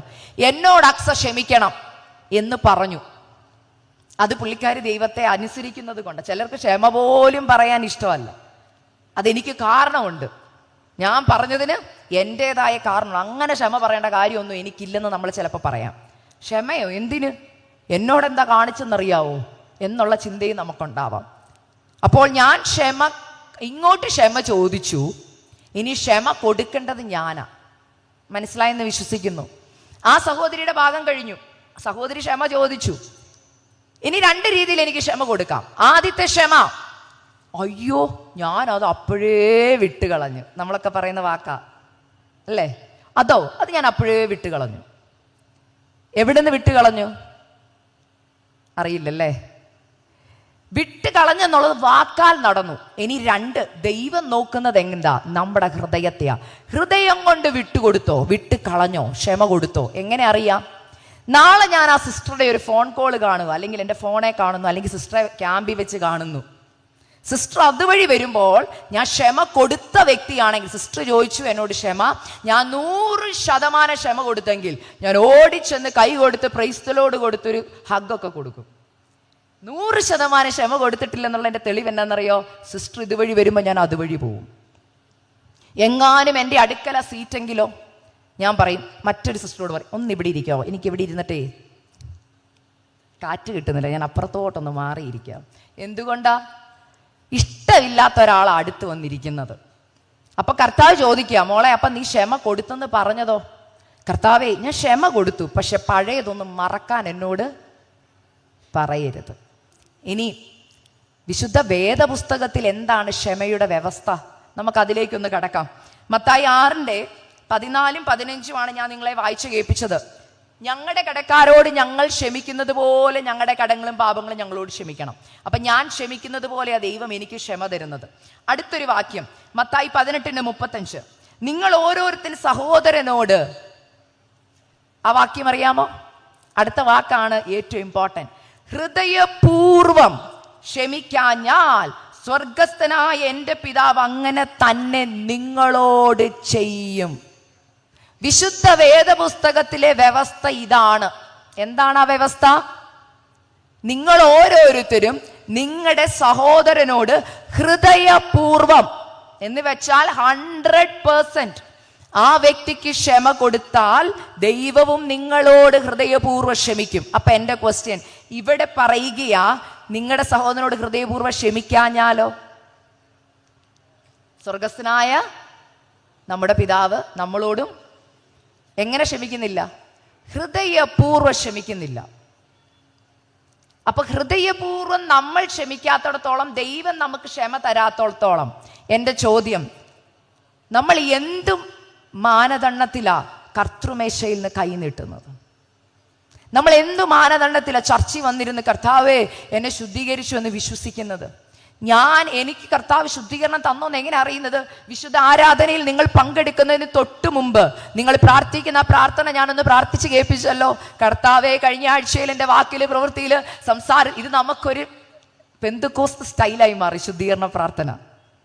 ആ പ്രാർത്ഥന പ്രാർത്ഥിക്കുമ്പോൾ തന്നെ നമുക്കൊരു സന്തോഷം അല്ലേ? നല്ല പ്രാസം ഒപ്പിച്ചുള്ള പ്രാർത്ഥനയാ. എന്തുവാ? എൻ്റെ വാക്കില് പ്രവൃത്തിയില് സംസാരത്തിൽ ഇടപാടുകൾ, അതൊരു പ്രാസവാ. പ്രാർത്ഥിച്ച് പഠിച്ചുപോയി. ഇപ്പൊ നമ്മളത് ശീലമാക്കിയപ്പോൾ എൻ്റെ ചോദ്യം, നമ്മൾ ഇങ്ങനെ പ്രാർത്ഥിക്കുമ്പോൾ എന്നോട് തന്നെ ദൈവാത്മാവ് ഇടപെട്ടൊരു കാര്യം, നീ പ്രാർത്ഥിച്ചു കർത്താവെ അങ്ങയുടെ രക്തത്താൽ എന്നെ കഴുകണം ശുദ്ധീകരിക്കണം, യേശുവിന്റെ നാമത്തിൽ ആമേൻ. അപ്പം വന്നു ഞാൻ എടുത്ത് കഴിച്ചു, വീഞ്ഞ് ഞാൻ കുടിച്ചു. എൻ്റെ ചോദ്യം, ഞാൻ എൻ്റെ അപ്പൻ്റെ ആൻസറിന് വേണ്ടി വെയിറ്റ് ചെയ്തോ? അപ്പൻ എന്നെ ശുദ്ധീകരിച്ചോ എന്ന് ഞാൻ എങ്ങനെ അറിയുന്നത്? നിങ്ങൾക്ക് മനസ്സിലായെന്ന് വിശ്വസിക്കുന്നു. നിങ്ങൾ ഒരാൾക്ക് തുണി കഴുകാൻ കൊടുത്ത തുണി കഴുകിയോ ഇല്ലയോ എന്ന് എങ്ങനെ ഉറപ്പ് വരുത്തതില്ലേ? അതോ കൊടുത്ത ബാഗോടെ തിരിച്ചു മേടിച്ചുകൊണ്ട് വരുമോ? അവിടെ നിന്ന് തന്നെ തുറന്നു നോക്കൂ അല്ലേ? ഞാൻ കൊടുത്ത തുണി അല്ലെങ്കിൽ ഷർട്ട് കഴുകി ഡ്രൈ ക്ലീൻ ചെയ്ത് അവർ തേച്ച് തന്നിട്ടുണ്ടോ നമ്മൾ ഉറപ്പ് വരുത്തുന്നത് പോലെ നമ്മുടെ ആത്മീക മനുഷ്യൻ, നമ്മുടെ ആത്മാവ് ദൈവസന്നിധിയിൽ ചെന്ന് നമ്മൾ ക്ഷമ ചോദിക്കുമ്പോൾ ദൈവം ക്ഷമിച്ചോ ഇല്ലയോ എന്ന് നിങ്ങൾ ഉറപ്പ് വരുത്താറുണ്ടോ? നിങ്ങളോട് തന്നെ ചോദ്യം, ഞാൻ ഉറപ്പ് വരുത്താറുണ്ടോ? ഇല്ല. 90% വിശ്വാസികൾ ഉറപ്പ് വരുത്താറില്ല. നമ്മുടെ വിശ്വാസത്താല, നീതീകരണ വിശ്വാസത്താല നമ്മൾ വിശ്വസിക്കുക കർത്താവ് ക്ഷമിച്ചെന്ന്. വിശ്വസിക്കണം, ഉറപ്പായിട്ടും വിശ്വസിക്കണം, ഞാൻ അതിനെതിരല്ല. പക്ഷെ ഞാൻ പറയുന്നത് എങ്ങനെ വിശ്വസിക്കേണ്ടത്? എനിക്ക് എങ്ങനെ ഉറപ്പ് വരും കർത്താവ് എന്നോട് ക്ഷമിച്ചെന്ന്? ആ ആഴ്ചയിലെ വാക്കില് പ്രവൃത്തിയില് സംസാരത്തിൽ ഇടപാടുകളിൽ നിന്ന് ഞാൻ നീട്ടി പ്രാർത്ഥിക്കുമ്പോൾ എനിക്ക് 100% അറിയാവല്ലോ ഈ ഒരാഴ്ച ഞാൻ ആരോടൊക്കെ വഴക്ക് പിടിച്ചെന്ന്. രാവിലെ ആരാധനയ്ക്ക് ഇറങ്ങുന്നതിന് മുമ്പ് ആരോടെങ്കിലും വഴക്ക് പിടിച്ചോ എന്ന് എനിക്കറിയില്ലേ. നമുക്ക് ഓർമ്മ ദൈവം തന്നിട്ടുണ്ടല്ലോ. കഴിഞ്ഞ ഒരാഴ്ചക്കാലം വെറുതെ പ്രാർത്ഥിക്കാനുള്ളതാണോ വാക്കിൽ പ്രവൃത്തിയിൽ വന്നത് എന്നോട് ക്ഷമിക്കണേന്നല്ല. യഥാർത്ഥ റിപ്പൻറ്റൻസ് പ്രെയർ എന്താണെന്നറിയാമോ? കർത്താവേ, കഴിഞ്ഞ ആഴ്ചയിൽ ഇന്ന വ്യക്തിയോട് എൻ്റെ വാക്കുകൊണ്ട് ഞാൻ മുറിവേൽപ്പിച്ചിട്ടുണ്ട്, ഞാൻ ചെയ്തത് തെറ്റാണെന്ന് എനിക്കറിയാം, അത് അങ്ങ് എന്നോട് ക്ഷമിക്കണം. അതാണ് റിപ്പൻറ്റൻസ് പ്രെയർ. അല്ലാതെ ഒറ്റ വാക്കി ചുരുക്കുന്നതല്ല. കഴിഞ്ഞ ആഴ്ച ഇനി കർത്താവ് കണ്ടുപിടിക്കണം ആരോടൊക്കെ വാക്കിലും പ്രവൃത്തിയിലും സംസാരത്തിലും പ്രശ്നം വന്നതല്ല. തെറ്റ് ഏറ്റു പറഞ്ഞ് ഉപേക്ഷിക്കുന്നത് റിപ്പൻറ്റൻസ് പ്രെയർ, മാനസാന്തരത്തിന്റെ പ്രാർത്ഥന, ശുദ്ധീകരണത്തിന്റെ പ്രാർത്ഥന.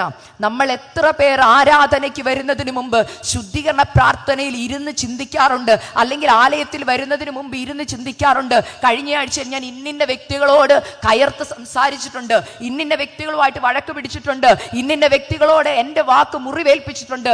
ദൈവമേ, ഞാൻ പറഞ്ഞ ആ വാക്കുകൾ തെറ്റായിപ്പോയി. ഒരു ദൈവ പൈതലായ ഞാൻ അങ്ങനെ പറയാൻ പാടില്ലായിരുന്നു. ഒരു ദൈവ പൈതലായ ഞാൻ അങ്ങനെ ചിന്തിക്കാൻ പാടില്ലായിരുന്നു. എൻ്റെ ചിന്ത കൊണ്ട് ഞാൻ പാപം ചെയ്ത് കർത്താവേ, ഞാൻ ചെയ്തത് തെറ്റാ, എന്നോട് ക്ഷമിക്കണമേ. അപ്പോൾ ദൈവം പറയുക, ഞാൻ ക്ഷമിക്കാം, പക്ഷെ ആദ്യത്തെ കണ്ടീഷൻ, നീ ക്ഷമിച്ചോന്ന് ഞാനൊന്ന് നോക്കട്ടെ. ശരിക്കും ദൈവമല്ല ആദ്യം ക്ഷമ തരേണ്ടത്. ഈ പ്രാർത്ഥന ഇവിടെ വചനത്തിൽ പറയുക, നിങ്ങൾ ഓരോരുത്തരും തൻ്റെ സഹോദരനോട് ഹൃദയപൂർവ്വം ക്ഷമിച്ചാൽ ഞാനും ക്ഷമിക്കുന്നു. അപ്പൊ ആദ്യം ആരാ ക്ഷമിക്കണ്ടേ? മനുഷ്യരാ നമ്മളോട് ആദ്യം ക്ഷമിക്കേണ്ടത്.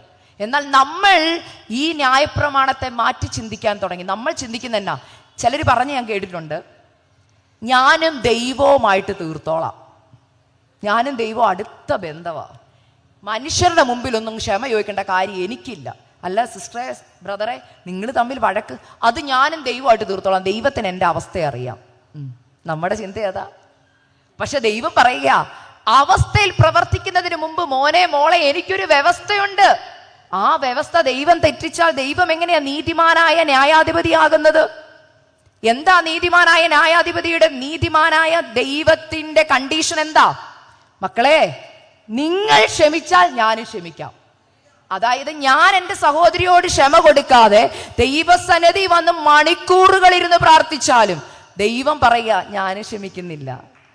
ഉദാഹരണം, 10% ഞാൻ ക്ഷമിച്ചിട്ടുള്ളെങ്കിൽ, ഞാൻ ശുദ്ധീകരണ പ്രാർത്ഥന പ്രാർത്ഥിച്ച് ആമേൻ പറയുമ്പോൾ ദൈവത്തോട് പറയാം, കർത്താവ് എൻ്റെ പാപം അങ്ങ് ക്ഷമിച്ചേക്കണേ. അപ്പൊ ദൈവം പറയാം, മോളെ 1 മിനിറ്റ് ഒന്ന് വെയിറ്റ് ചെയ്തേ, ഞാൻ നോക്കട്ടെ കഴിഞ്ഞ ഒരാഴ്ചക്കാലം നീ എത്ര പേർക്ക് ക്ഷമ കൊടുത്തെന്ന് നോക്കട്ടെ. ആണ്ടേ, അപ്പോൾ ലിസ്റ്റ് തുറന്നു, ബുക്ക് തുറന്നു. നമ്മൾ ചെയ്യുന്നതെല്ലാം രേഖപ്പെടുത്തുന്ന ഒരു ബുക്കുണ്ട് കേട്ടോ സ്വർഗത്തില്. ആ പുസ്തകം അങ്ങോട്ട് തുറന്നപ്പോൾ അക്സ കഴിഞ്ഞ ആഴ്ചയിൽ ഇന്നയാൾക്ക് 10% ക്ഷമ കൊടുത്തിട്ടുള്ളൂ.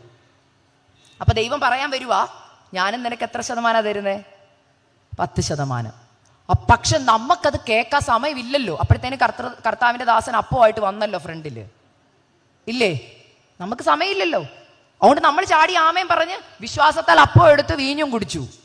അപ്പൊ ദൈവം മോളിരുന്ന് പറയാം, എടുക്കല്ലേ, ഞാൻ ക്ഷമ തന്നിട്ടില്ല, ഉറപ്പ് കിട്ടിയോ?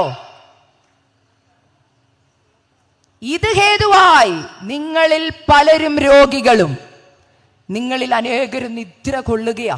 ദൈവമക്കളെ, എന്നെ ദൈവാത്മാവ് ഇരുത്തി പഠിപ്പിച്ചപ്പോഴാണ് ഞാൻ മനസ്സിലായി, ഞാൻ വ്യവസ്ഥയില്ലാതെ പലവട്ടം കർത്തൃമേശ എടുത്തിട്ടുണ്ട്. എങ്ങനെ പറയാം? ഞാൻ ക്ഷമ ചോദിക്കാൻ എനിക്ക് ഏറ്റവും എളുപ്പമുള്ള ആളാണ് ഞാൻ. അതായത് ഞാൻ ആരെങ്കിലും വേദനിപ്പിച്ചിട്ടുണ്ടെങ്കിൽ ക്ഷമ പറയാൻ കർത്താവ് പറഞ്ഞാൽ ഞാൻ പെട്ടെന്ന് അത് ചെയ്യുമായിരുന്നു. അതുകൊണ്ട് എൻ്റെ വിചാരം, ഞാൻ ദൈവത്തിൻ്റെ അടുത്തയാളാ, ക്ഷമ ആരോട് വേണേലും ഞാൻ ചോദിക്കും. പക്ഷെ ദൈവം എന്നോട് ഒരു ദിവസം പറഞ്ഞു, മോളെ, ക്ഷമ ചോദിക്കുന്ന കാര്യത്തിൽ നീ ഫസ്റ്റിലാ, പക്ഷെ ക്ഷമ കൊടുക്കുന്ന കാര്യത്തിൽ നീ പുറകിലാ. ഞാൻ പറഞ്ഞു, അതെങ്ങനാ? ഞാൻ എല്ലാവരോടും ക്ഷമിച്ചിട്ടുണ്ടല്ലോ. കർത്താവ് പറഞ്ഞു, ഞാൻ ഓരോരുത്തരുടെ പേര് പറയാം, അപ്പൊ ക്ഷമ കൊടുത്തിട്ടുണ്ടോ ഇല്ലയോ എന്ന് നിനക്ക് തന്നെ മനസ്സിലാവും. പരിശുദ്ധാത്മാവ് ആ പ്രാർത്ഥനാ മുറിയിൽ പായയിലിരുന്നപ്പോൾ കർത്താവ് ഓരോരുത്തരുടെ പേര് എൻ്റെ മുമ്പിൽ കൂടെ ഇങ്ങനെ ഒന്ന് കടത്തി വിട്ടു. എൻ്റെ കുടുംബക്കാരുടെയും അല്ലേ കൂട്ടുകാരുടെയും ഒക്കെ പേര് കടത്തി വിട്ടപ്പോൾ ചിലരുടെ പേരങ്ങോട്ട് വരുമ്പം അസ്വസ്ഥമാണ്, അവിടെ അങ്ങോട്ട് ഇരിക്കാൻ പറ്റും. ഞാൻ പറഞ്ഞു, അവരുടെ പേരങ്ങ് വിട്ടേര് കർത്താവ്, അവരുടെ കാര്യം എന്നോട് നീ പറയണ്ട. അത് ക്ഷമയൊക്കെ കൊടുത്ത വിഷയം, വിട്ടേര്. അപ്പൊ കർത്താവ് ചോദിച്ചാൽ അതെന്താ? ഹൃദയപൂർവ്വം ക്ഷമിച്ചെങ്കിൽ ഹൃദയപൂർവ്വം അവരെ ഉൾക്കൊള്ളുന്നതിന് എന്താ ഇത്ര ബുദ്ധിമുട്ട്? ഞാൻ പറഞ്ഞു, ക്ഷമ കൊടുത്തു, പക്ഷെ ഉൾക്കൊള്ളാൻ പറയരുത്. എന്നിട്ട് ഞാൻ കർത്താവിനോട് പരാതി പറയാം, കർത്താവെ അങ്ങയ്ക്കറിയാവോ, അവരെന്നോട് അങ്ങനെ പറഞ്ഞു, അവരെന്നോട് ഇങ്ങനെ ചെയ്തു. ആരെങ്കിലും ചെയ്യുന്ന കാര്യങ്ങളാണോ ഇങ്ങനെ? എന്നെ ആ വാക്കുകൊണ്ട് മുറിപ്പെടുത്തി, ഈ വാക്കുകൊണ്ട് മുറിപ്പെടുത്തി എന്ന് പറഞ്ഞ് ദൈവത്തോട് ലിസ്റ്റ് കൊടുത്തപ്പോൾ അടുത്തൊരു വാക്യം പരിശുദ്ധാത്മാവ് എന്നോട് സംസാരിച്ചു. കൊലോസ്യർ 3:13. ആ വാക്യം ഒന്ന് വായിച്ചു തരണമേ. കൊലോസ്യർ 3:13. കൊലോസ്യർ 3:13. ഒരുവനോട് ഒരുവന് വഴക്കുണ്ടായാൽ തമ്മിൽ ക്ഷമിക്കുകയും ചെയ്യുവീൻ. കർത്താവ് നിങ്ങളോട് ക്ഷമിച്ചതുപോലെ നിങ്ങളും ചെയ്യുവീൻ. മതി. ഈ വാക്യം പരിശുദ്ധാത്മാവ് എന്നെ കൊണ്ട് വായിപ്പിക്കുക. എന്നിട്ട് കർത്താവിനോട് ചോദിച്ചു, കർത്താവ് ക്ഷമിച്ചതുപോലെ നീ ക്ഷമിക്കണം. എനിക്കാകെ അറിയാവുന്ന കർത്താവിന്റെ ക്ഷമ ഏതാണെന്നറിയാമോ? ക്രൂശിൽ കർത്താവ് ക്ഷമിച്ചതാ. ആരുടെ പാപം? എൻ്റെ പാപം. എൻ്റെ കർത്താവ് എൻ്റെ പാപം എല്ലാം എനിക്ക് ക്ഷമിച്ചു തന്നു. ആ ക്ഷമ എനിക്കറിയത്തുള്ളൂ. കർത്താവ് പറഞ്ഞ അല്ലല്ലല്ല, ക്രൂശിലെ ക്ഷമ അവിടെ നിൽക്കട്ടെ. ഞാൻ മനുഷ്യനായി ഈ ഭൂമിയിൽ ജീവിച്ചപ്പോൾ ഞാൻ ക്ഷമ കൊടുത്ത കുറച്ച് വ്യക്തികളുണ്ട്. ആ വ്യക്തികളും ഞാൻ കൊടുത്ത ക്ഷമയെ ഞാൻ നിന്നെ ഒന്ന് പഠിപ്പിക്കാം. എന്നിട്ട് നീ പറ, നീ ക്ഷമിച്ചിട്ടുണ്ടോ ഇല്ലയോ? കർത്താവ് നമുക്ക് എങ്ങനെ ക്ഷമ തന്നെ? കർത്താവിന്റെ കണ്ടീഷൻ ഇതാ, കർത്താവ് ക്ഷമിച്ചതുപോലെ വേണം നാം ക്ഷമിക്കാൻ. ആരോട്? ക്രൈറ്റീരിയ അവിടെ പറഞ്ഞിട്ടുണ്ടോ? ഉണ്ടോ? ഇല്ല. അപ്പനോടും അമ്മയോടും സഹോദരങ്ങളോടും വീട്ടിലുള്ള സകലരോടും കർത്താവ് ക്ഷമിച്ചതുപോലെ ക്ഷമിക്കണമെന്നാണ് പറഞ്ഞിരിക്കുന്നത്. എങ്ങനെയാ ഇനി കർത്താവ് ക്ഷമിച്ചത്? യെശയ്യാവിന്റെ പ്രവചനത്തിൽ ഇങ്ങനൊരു വാക്യമുണ്ട്. കർത്താവ് നമ്മുടെ പാപങ്ങളെ നമുക്ക് ക്ഷമിച്ചു തന്നപ്പോൾ അവൻ നമ്മുടെ പാപങ്ങളെ സമുദ്രത്തിന്റെ എവിടെയാ? എന്തിന് ഈ സമുദ്രത്തിന്റെ ആഴത്തിൽ നമ്മുടെ പാപങ്ങളെ ഇട്ട് കളഞ്ഞത് അറിയാമോ? ഇനി ആരും അത് എടുത്തോണ്ട് വരരുത്. അതായത് കർത്താവ് ക്ഷമിച്ചത് എങ്ങനെയെന്ന് ഒറ്റ വാക്കി പറയാം. forgive and forget. ക്ഷമിക്കുക എന്ന് പറഞ്ഞാൽ നീ പൂർണ്ണമായി ക്ഷമിക്കുകയും ചെയ്യണം, മറക്കുകയും ചെയ്യണം. സഹോദരിമാരെ, നമുക്കത് ബുദ്ധിമുട്ടാ. എന്തുകൊണ്ടാ സഹോദരന്മാരെ വിട്ടുകളഞ്ഞെന്ന് ചിന്തിക്കരുത്. സഹോദരിമാരെ, നമ്മളെ ദൈവം അങ്ങനെ സൃഷ്ടിച്ചിരിക്കും. നമ്മൾ ആരെങ്കിലും അച്ചായന് പറഞ്ഞ കാര്യങ്ങൾ മറന്നെന്ന് പറഞ്ഞാലും ക്ഷമിച്ചെന്ന് പറഞ്ഞാലും നമ്മൾ ഡേറ്റ് വെച്ച് ഓർത്തിരിക്കുന്നവരാ. അതുകൊണ്ടാണ് ഞാൻ ആണുങ്ങളെ വിട്ടുകളഞ്ഞത്. അതായത് ആണുങ്ങളുടെ ഒരു ഓർമ്മശക്തിയും പെണ്ണുങ്ങളുടെ ഓർമ്മശക്തിയും വെച്ചാൽ പെണ്ണുങ്ങൾ ഡേറ്റും ടൈമും എല്ലാം ഓർത്തിരിക്കാൻ അറ്റ് എ ടൈമിൽ കഴിവ് ദൈവം പെണ്ണുങ്ങൾക്ക് കൊടുത്തിട്ടുണ്ട്. ആണുങ്ങൾ അതുകൊണ്ടല്ലേ വെഡിങ് ആനിവേഴ്സറി ഒക്കെ മറന്നു പോകുന്നത്, ബർത്ത്ഡേ ഒക്കെ മറന്നു പോകുന്നത്. പക്ഷെ നമ്മൾ അങ്ങനല്ല. നമ്മൾ കല്യാണം കഴിച്ചുകൊണ്ട് വന്ന നാളിൽ ആദ്യ ദിവസം തൊട്ട് ഭർത്താവ് പറഞ്ഞത് തൊട്ട് അമ്മായിയമ്മ പറഞ്ഞത് തൊട്ട് നമ്മൾ എഴുതിയിട്ടിട്ടുണ്ട്. എവിടെ? മനസ്സിന്റെ പലകയിൽ. അവസരം കിട്ടും ഇത് പൊങ്ങി വരും. നമ്മൾ വിട്ട് കളഞ്ഞെന്ന് പുറമേ പറയുമ്പോഴും ഹൃദയത്തിന്റെ അടിത്തട്ടിൽ സോഫാടെ അടി സൂക്ഷിച്ചു വെച്ചിരിക്കുന്നത് പോലെ വെച്ചേക്കുക. എന്തുവാ? അന്ന് നിങ്ങൾ എന്നോട് അങ്ങനെ പറഞ്ഞില്ലേ? അപ്പൊ ഭർത്താവ് ചോദിക്കും, അയ്യോ അത് ഞാൻ എത്ര വർഷത്തിന് മുമ്പത്തെ കാര്യമാ, അത് അന്നേ ക്ഷമ പറഞ്ഞില്ല, ഇത്രയും വർഷം ജീവിച്ചില്ല, ഇപ്പോഴും നീ അത് ഓർത്തിരിക്കണോ? അതെ, ക്ഷമിച്ചു, പക്ഷെ ഞാൻ മറക്കത്തില്ല. നമ്മൾ ഇങ്ങനെ പറയുമ്പോൾ നമ്മൾ തമാശയാന്ന് വിചാരിക്കരുത് കേട്ടോ. കർത്താവ് പറയുന്ന കണ്ടീഷൻ, നിങ്ങൾ ക്ഷമിക്കുന്നത് പോലെ ഞാനും ക്ഷമിക്കാം. അപ്പം ഉദാഹരണം ഞാൻ ചോദിക്കട്ടെ. നമ്മൾ ഞായറാഴ്ച രാവിലെ ആലയത്തിൽ വന്ന് അങ്ങോട്ട് ഇരുന്ന് ശുദ്ധീകരണ പ്രാർത്ഥനയ്ക്ക് വേണ്ടി ഇരിക്കുക. ഞാൻ രാവിലെ വന്ന് പ്രാർത്ഥിക്കാൻ ദൈവസന്നിധിയിൽ മുഴങ്കാലും മടക്കി തലേ തുണിയൊക്കെ ഇട്ട് പ്രാർത്ഥന അങ്ങോട്ട് തുടങ്ങുമ്പം കർത്താവ് വിളിക്കുക, ആണ്ട വന്നു ഇന്നലെ നുണ പറഞ്ഞ അക്സ. അപ്പൊ ഞാൻ പറയാം, അത് ഇന്നലെ ഞാൻ ഏറ്റു പറഞ്ഞതല്ലേ? അപ്പൊ കർത്താവ് പറയാം, അല്ല ഞാനൊന്ന് ഓർമ്മിച്ചെന്നേ ഉള്ളൂ. ദാണ്ട് വരുന്നു അമ്മായിമ്മയായിട്ട് വഴക്ക് പിടിച്ചവൾ. അപ്പൊ നമ്മൾ പറയാം, അയ്യോ അത് 10 വർഷത്തിന് മുമ്പ് ഞാനത് അങ്ങ് ക്ഷമിച്ചില്ലേ, ഞാൻ ക്ഷമ ചോദിച്ചതല്ലേ. അപ്പൊ കർത്താവ് പറയാ, അല്ല ഒന്ന് ഓർപ്പിച്ചെന്നേ ഉള്ളൂ. അതെന്തിനാ എന്നെ ഇങ്ങനെ ഓർപ്പിക്കുന്നേ? അപ്പൊ കർത്താവ് പറയാ, നീയും ഇടയ്ക്ക് മറ്റുള്ളവരെ ഇങ്ങനെ ഓർപ്പിക്കാറുണ്ട്. കർത്താവിന്റെ ക്ഷമയുടെ കണ്ടീഷനാ ഞാൻ പറയുന്നേ. കർത്താവ് പറയുക, ഞാൻ ക്ഷമിച്ചതുപോലെ നിങ്ങൾ ക്ഷമിക്കണം. എങ്ങനെ കർത്താവ് ക്ഷമിച്ചത്? നമ്മൾ ഇന്നും ഈ ക്യാമ്പിന് വന്നിരുന്ന് രാവിലെ ശുദ്ധീകരണം പ്രാപിച്ച് കാണുമല്ലോ. പ്രാർത്ഥന തുടങ്ങുന്നതിന് മുമ്പ് കർത്താവെ എന്നോട് സംസാരിക്കണം. അപ്പൊ ഇന്ന് കർത്താവ് നിങ്ങളോട് സംസാരിക്കുക, മക്കളെ ഞാൻ ക്ഷമിച്ചതുപോലെ ക്ഷമിക്കാന്ന് പറഞ്ഞാൽ ഞാൻ നിങ്ങളുടെ പാപങ്ങൾ നിങ്ങൾ എപ്പോൾ ഏറ്റു പറഞ്ഞോ ആ പാപത്തെ മൊത്തം കൊണ്ടേ കടലിന്റെ അടിയിൽ, സമുദ്രത്തിന്റെ അടിയിൽ കൊണ്ട് ഇട്ടേക്കുക. അതൊരിക്കൽ പോലും ഞാൻ നിനക്ക് നേരെ ഓരോന്നോരോന്നും പോയിന്റ് ചെയ്ത് പറഞ്ഞിട്ടില്ല. ഞാൻ നിന്നെ ഇന്നും വിളിക്കുന്നത് മോളേന്നാ, മോനേന്നാ. പക്ഷെ നീ മറ്റുള്ളവരോട് ക്ഷമിച്ചെന്ന് പറയുമ്പോഴും നിന്റെ ഹൃദയത്തിന്റെ അടിത്തട്ടിൽ അവർ ചെയ്തത് ഓരോന്നും എണ്ണി എണ്ണി പോയിന്റ് ചെയ്ത് വെക്കുമ്പോൾ പരിശുദ്ധാത്മാവിന് നിങ്ങളെ നോക്കി പറയുക, വിട്ട് കളയേണ്ടതിനെ വിട്ട് കളഞ്ഞില്ലെങ്കിൽ കർത്താവും നിങ്ങളുടെ പാപങ്ങളെ നിങ്ങൾക്ക് ക്ഷമിച്ചു തരുന്നില്ല. കർത്താവ് ക്ഷമിച്ചതുപോലെ നിങ്ങൾ ക്ഷമിക്കണം. ഞാൻ കർത്താവിനോട് പറഞ്ഞൊരു കാര്യം, അപ്പാ ക്ഷമ കൊടുക്കാൻ എനിക്ക് ആഗ്രഹമുണ്ട്, പക്ഷെ കർത്താവ് എങ്ങനെയാ ക്ഷമിച്ചെന്ന് ആദ്യം അങ്ങനെ ഒന്ന് പഠിപ്പിക്കുക. കാരണം ബൈബിളിൽ വായിക്കാൻ എളുപ്പമാ. ഞാൻ കർത്താവിനോട് അങ്ങോട്ട് കുറേ കാര്യം, കർത്താവ് ദൈവമല്ലേ, കർത്താവിന് ക്ഷമിക്കാൻ എളുപ്പമാ. അപ്പൊ കർത്താവ് പറഞ്ഞു, ഞാൻ കുറച്ചു നേരം ഞാൻ ഒരു മനുഷ്യനായിട്ട് നിന്റെ മുമ്പിൽ കുറെ കാര്യങ്ങൾ പറയാം. നിന്നെ വേദനിപ്പിച്ചവരും നീ കുറെ വാക്കുകൾ പറഞ്ഞില്ല, അവരങ്ങനെ പറഞ്ഞു ഇവരിങ്ങനെ പറഞ്ഞു, അവരുടെയൊക്കെ പേരുകൾ നീ ഒന്ന് എഴുതാൻ പറഞ്ഞു. ഞാൻ നോക്കിയപ്പോൾ ഒരു ഡയറി എടുത്ത് അവരെന്നോട് അങ്ങനെ പറഞ്ഞു ഇവരെന്നോട് ഇങ്ങനെ പറഞ്ഞവരുടെയൊക്കെ ലിസ്റ്റ് എഴുതി. നോക്കിയപ്പോൾ ഒത്തിരി പേരുണ്ട് വേദനിപ്പിച്ചവർ. നമ്മളെ വേദനിപ്പിച്ചവരെ എഴുതുന്നവരുടെ ലിസ്റ്റ് എന്താ? നമുക്ക് ഭയങ്കരമല്ലേ. കർത്താവിനോട് പറഞ്ഞു അടുത്ത പേജ് എഴുതി നീ വേദനിപ്പിച്ചവരുടെ ലിസ്റ്റ് എഴുതാൻ പറഞ്ഞു. അതിന് ഞാൻ ആരെയാ വേദനിപ്പിച്ചേ? ഞാൻ ഒരു ഉറുമ്പിനെ പോലും വേദനിപ്പിച്ചിട്ടില്ല. നമ്മൾ ഇന്ന് അങ്ങനെ ചിലർ പറയാറില്ലേ, എന്നെ എല്ലാവരും വേദനിപ്പിക്കുന്ന, ഞാൻ ആരെയും വേദനിപ്പിക്കാറില്ല. അത് നമ്മുടെ ചിന്തയാ. പക്ഷെ നമ്മൾ വേദനിപ്പിച്ചവരും നമ്മുടെ ചുറ്റുമുണ്ട്. അപ്പൊ ക്ഷമ കൊടുക്കുകയും ചെയ്യണം, ക്ഷമ ചോദിക്കുകയും ചെയ്യണം. ഇത് രണ്ട് പ്രോസസ്സ് ഒറ്റ ടൈമിൽ നടക്കണം. ക്ഷമ ചോദിക്കുകയും ചെയ്യണം, ക്ഷമ കൊടുക്കുകയും ചെയ്യണം. അപ്പൊ പരിശുദ്ധാത്മാ എന്നോട് പറഞ്ഞത്, കർത്താവ് എങ്ങനെ ക്ഷമിച്ചു? 2 വ്യക്തികളെ നിങ്ങൾക്ക് പെട്ടെന്നൊന്ന് പരിചയപ്പെടുത്തുക. അത് എന്നെ ദൈവം പഠിപ്പിച്ച കാര്യമാണ്. എന്നോട് അന്ന് പരിശുദ്ധാത്മാവ് എൻ്റെ പ്രാർത്ഥനാ മുറി ചോദിച്ചു, നീ ലിസ്റ്റ് എഴുതി വെച്ച് കുറെ പേരുടെ കാര്യം പറഞ്ഞല്ലോ, അവരങ്ങനെ ചെയ്തു ഇവരിങ്ങനെ ചെയ്തു, നീ എന്തെങ്കിലും നന്മ ചെയ്തിട്ടാണോ? ഞാൻ പറഞ്ഞു ഒരാളുണ്ട്, ഞാൻ ഒത്തിരി നന്മയാ അവർക്ക് ചെയ്തിട്ടുള്ളൂ, പക്ഷെ അവരെനിക്ക് തിന്മ ചെയ്തത്. അപ്പൊ കർത്താവ് പറഞ്ഞു യെസ്, അവിടെ നിന്ന് തന്നെ തുടങ്ങാം. നമ്മളിപ്പോഴും അങ്ങനെയല്ലേ, ഏറ്റവും കൂടുതൽ നമുക്ക് വേദന എവിടെ നിന്നാ? നമ്മൾ സഹായം ചെയ്തവർ, നമ്മൾ ഭയങ്കരമായിട്ട് ടേക്ക് കെയർ ചെയ്ത ആൾക്കാർ നമ്മളെ വേദനിപ്പിക്കുമ്പോൾ നമ്മൾ പറയും, അറിയാവോ ഞാൻ കാരണമാ അവർ ഈ പൊസിഷനിലെത്തിയത്, ഞാൻ കാരണമാ അവർക്ക് ജോലി കിട്ടിയത്, ഞാനാണ് അവർക്ക് ഇതെല്ലാം ചെയ്തത്, എന്നിട്ടും അവരെന്നോട് ഇങ്ങനെ ചെയ്തു. ഇങ്ങനെ പറഞ്ഞവരൊക്കെ ഇതിനകത്ത് കാണുമല്ലോ ഇല്ലേ?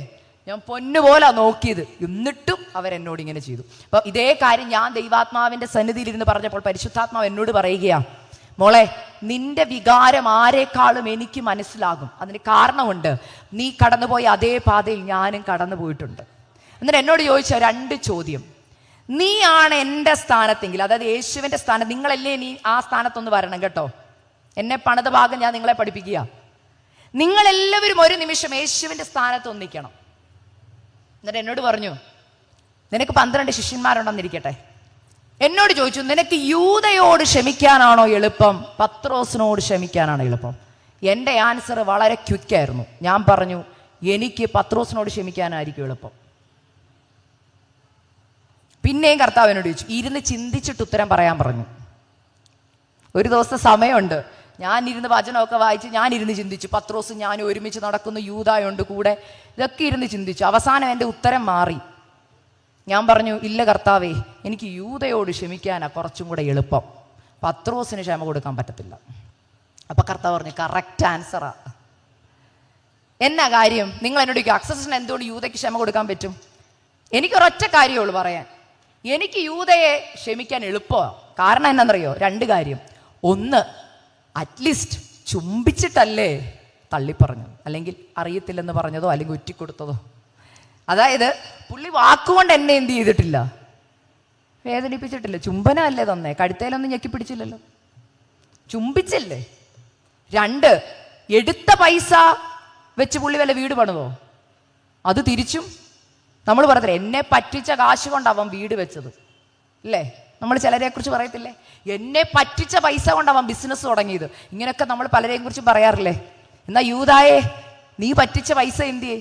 അയ്യോ അതെൻ്റെ കയ്യിലില്ല, അത് ഞാൻ വേണ്ടാന്ന് വെച്ചു. പക്ഷെ എൻ്റെ ആൻസർ, ദൈവം പറഞ്ഞു, യെസ്, യൂദയോട് ക്ഷമിക്കാൻ നിനക്ക് എളുപ്പമായിരിക്കും. എന്നിട്ട് എന്നോട് പറഞ്ഞു, ഇനി നീ എൻ്റെ സ്ഥാനത്ത് നിന്ന് പത്രോസിനോട് ക്ഷമിക്കാൻ പറ്റാത്ത എന്താ? ഞാൻ പറഞ്ഞു, അയ്യോ പത്രോസിനോട് ക്ഷമ കൊടുക്കാൻ പറ്റത്തില്ല. അതെന്നാ കാര്യം?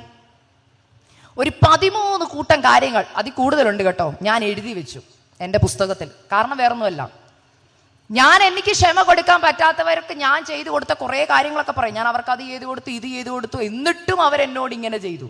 അപ്പൊ കർത്താവ് പറയും, മോളെ ഇനി ഞാൻ നിന്നെ പഠിപ്പിക്കാം ഞാൻ എങ്ങനെയാ ക്ഷമിച്ചെന്ന്. നീ ഒന്ന് നോക്കിക്കേ, നീ എൻ്റെ കൂടെ വന്നേ, പത്രോസിന്റെ അടുക്കിലേക്ക് ഒന്ന് വരാം. യേശു ആദ്യം പത്രോസിനെ കാണുന്ന എവിടാന്നറിയോ? ശൂന്യമായ പടകിന്റെ അടുക്കല. അപ്പൊ കർത്താവ് പറയാ, ഞാൻ ആദ്യം പത്രോസിനെ കണ്ടപ്പോൾ അവന് ഒന്നും ഇല്ലാത്തവനായിരുന്നു, പടക് ശൂന്യമായിരുന്നു. പക്ഷെ എന്നെ കണ്ടതിന് ശേഷം ഞാൻ അവന്റെ പടക് നിറച്ചു കൊടുത്തു. പടക് നിറച്ചു കൊടുത്തു. അവിടെ നിന്ന് അവന്റെ പേര് മാറ്റി, അവന്റെ പൊസിഷൻ മാറ്റി, അവൻ അധികാരം കൊടുത്തു. എത്ര കൂട്ടം കാര്യങ്ങളാന്ന് ഓർത്തോണം. 4 ഒരു ശിഷ്യന്മാരുടെയും വീട്ടിൽ യേശു പോയിട്ടുണ്ടോ എന്ന് എനിക്കറിയത്തില്ല, പക്ഷെ പത്രോസിന്റെ വീട്ടിൽ യേശു പോയിട്ടുണ്ട്. പത്രോസിന്റെ അമ്മാവിയമ്മയെ സൗഖ്യം കൊടുത്തിട്ടുണ്ട്. എവിടെയൊക്കെ അപ്പം മൾട്ടിപ്ലൈ ചെയ്ത് കൊടുത്തിട്ടുണ്ട്, അവിടെയൊക്കെ പത്രോസിന് ഒരംശം തിരിച്ച് വീട്ടിൽ കിട്ടിയിട്ടുണ്ട്. അതായത് യേശുവിൻ്റെ നടന്നതിന് ശേഷം വീട്ടിൽ പിന്നെ പോയി ബ്രെഡ് മേടിച്ച് കൊടുക്കേണ്ടി വന്നിട്ടില്ല. യേശു എപ്പോഴും പത്രോസിന് എന്ത് കൊടുത്തിട്ടുണ്ട്? വീതം കൊടുത്തിട്ടുണ്ട്. ഇനി അടുത്തത്, സാമ്പത്തിക ബുദ്ധിമുട്ട് ഏതെങ്കിലും ശിഷ്യന്മാരുടെ മാറ്റി കൊടുത്തിട്ടുണ്ടോ? ഇല്ലെന്ന്. യേശുവിന് ഒറ്റ സാമ്പത്തിക ഇടപാടുള്ള ഒരാളുമായിട്ടുള്ള ആരായിട്ടാ? പത്രോസുമായിട്ട്. അതെ, ടാക്സ് അടയ്ക്കാൻ പൈസ ഇല്ലാതെ വന്നപ്പം നമ്മൾ പറയത്തില്ലേ, നട്ടം തിരിഞ്ഞ് നടന്നപ്പം നാരങ്ങ വെള്ളം മേടിച്ചു കൊടുത്തത്, കൂടെ ഒരു പപ്സും കൂടെ മേടിച്ചു കൊടുത്തു. എന്നിട്ടാ അവൻ എന്നെ ചതിച്ചത്. കേട്ടിട്ടുണ്ടോ? നിങ്ങളൊക്കെ പറയുമായിരിക്കില്ല, കൂട്ടുകാരൊക്കെ ചതിച്ചത് ഇല്ലേ? അപ്പൊ യേശു എന്നോട് പറയുക, മോളെ ടാക്സ് അടയ്ക്കാൻ പൈസ ഇല്ലാതെ വന്നപ്പോൾ മറ്റൊരു ശിഷ്യന്മാർക്കും കൊടുക്കാത്തതാ ഞാൻ അവന് വേണ്ടി ചെയ്തത്. ടാക്സ് അടയ്ക്കാനുള്ള പൈസയും ഞാൻ കൊടുത്തു. മനസ്സിലായോ? പിന്നെ ഞാൻ എവിടെ പോയാലും പുള്ളി എൻ്റെ കൂടെ, നമ്മൾ പറഞ്ഞില്ല, എൻ്റെ ചങ്കായിട്ട് കൂടെ കൊണ്ട് നടന്ന ആളാ. ആരും കാണാത്ത ദൈവത്തിന്റെ തേജസ്കരണം കണ്ട വ്യക്തി ആര്? പത്രോസ്. ആർക്കും കിട്ടാത്ത ദൈവത്തിന്റെ വെളിപ്പാട് കിട്ടിയ ആളാ പത്രോസ്. അങ്ങനെ നോക്കിയാൽ അവസാനം 2 കാര്യം എനിക്ക് പറയാതെ വിടാൻ പറ്റത്തില്ല. മറ്റൊന്നുമല്ല, ശതാധിപന്റെ ദാസന്റെ കാതറുത്തപ്പം യേശു എന്താ ചെയ്തേ? സംസാരം പോലും ഇല്ല, പെട്ടെന്ന് എന്ന് ഹീലിംഗ് കൊടുത്തു. അതായത് നമ്മുടെ ഭാഷയെ പറയുക, ഇപ്പൊ ഈ പുള്ളി ജയിലിൽ കിടക്കേണ്ടതാ, എൻ്റെ ഒരൊറ്റയാളുടെ വാക്കുകൊണ്ടും ഗ്യാരണ്ടി കൊണ്ടും നിങ്ങൾ എന്ത് ചെയ്യുന്നത്? ഇറങ്ങി നടക്കുന്നത്. അതായത് യേശുവിന്റെ ഗ്യാരണ്ടി കൊണ്ടാ പത്രോസേ നീ ജയിലിൽ പോകാതെ നിൽക്കുന്നത്. നമ്മളിങ്ങനെയൊക്കെ സഹായം കൊടുത്തവരില്ലേ? നിങ്ങൾക്കൊക്കെ കുറെ പേരുടെ പേരുകളൊക്കെ മനസ്സിൽ കൂടെ വരുന്നുണ്ടല്ലോ അല്ലേ? പൈസ കൊടുത്തവര്, സാമ്പത്തികമായി സഹായിച്ചവര്, നിങ്ങൾ ജാമ്യം നിന്ന് രക്ഷപ്പെടുത്തിക്കൊണ്ട് പോകുന്നവര്. പത്രോസിന് ജാമ്യം നിന്ന് യേശു വിടുതൽ കൊടുക്കുക. യേശു വിടുതൽ കൊടുത്തില്ലായിരുന്നെങ്കിലോ ശതാധിപന്റെ ദാസന് എവിടെ പോയേനെ? യേശു പോകുന്നതിന് മുമ്പ് പുള്ളി ജയിലിൽ പോയേനെ. അവിടെ നിന്ന് അതൊക്കെ പോരാ, ഇനി ഒരു കാര്യം കൂടെ എനിക്ക് പറയാതിരിക്കാൻ വയ്യ. സാത്താൻ ഒരു അനുവാദം ചോദിക്കുക യേശുവിനോട്, ഞാൻ പുള്ളി ഒന്ന് പാറ്റിക്കോട്ടെ. അപ്പൊ കർത്താവ് പറയാ, സാത്താനെ, പൗലോസിനെ വേണേ തരാം, ഇയ്യോബിനെ വേണേ തരാം, പുള്ളിയുടെ അടുത്തുകൂടെ പോലും പോകല്ലേ.